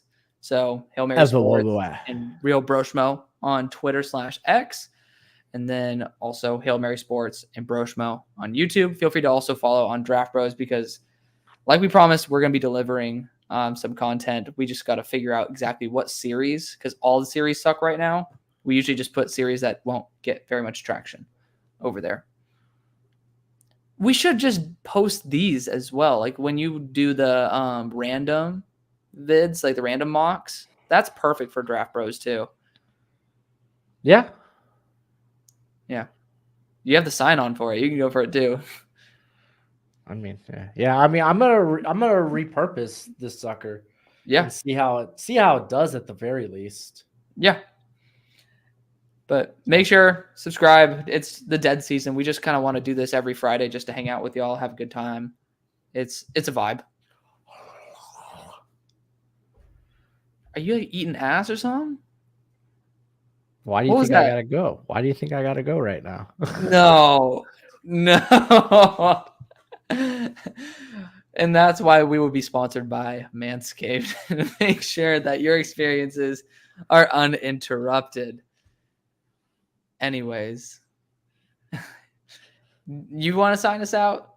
Yeah. Thank y'all so much. If you haven't already, hit that thumbs up on your way out. It's much appreciated. Much obliged. If you're on X, then head over to our YouTube channels. Go ahead, subscribe if you're not, and hit that thumbs up on the stream. It's always much appreciated. Much obliged. Just because the football season is long and away doesn't mean we're done talking football, because for us, the draft season's just begun.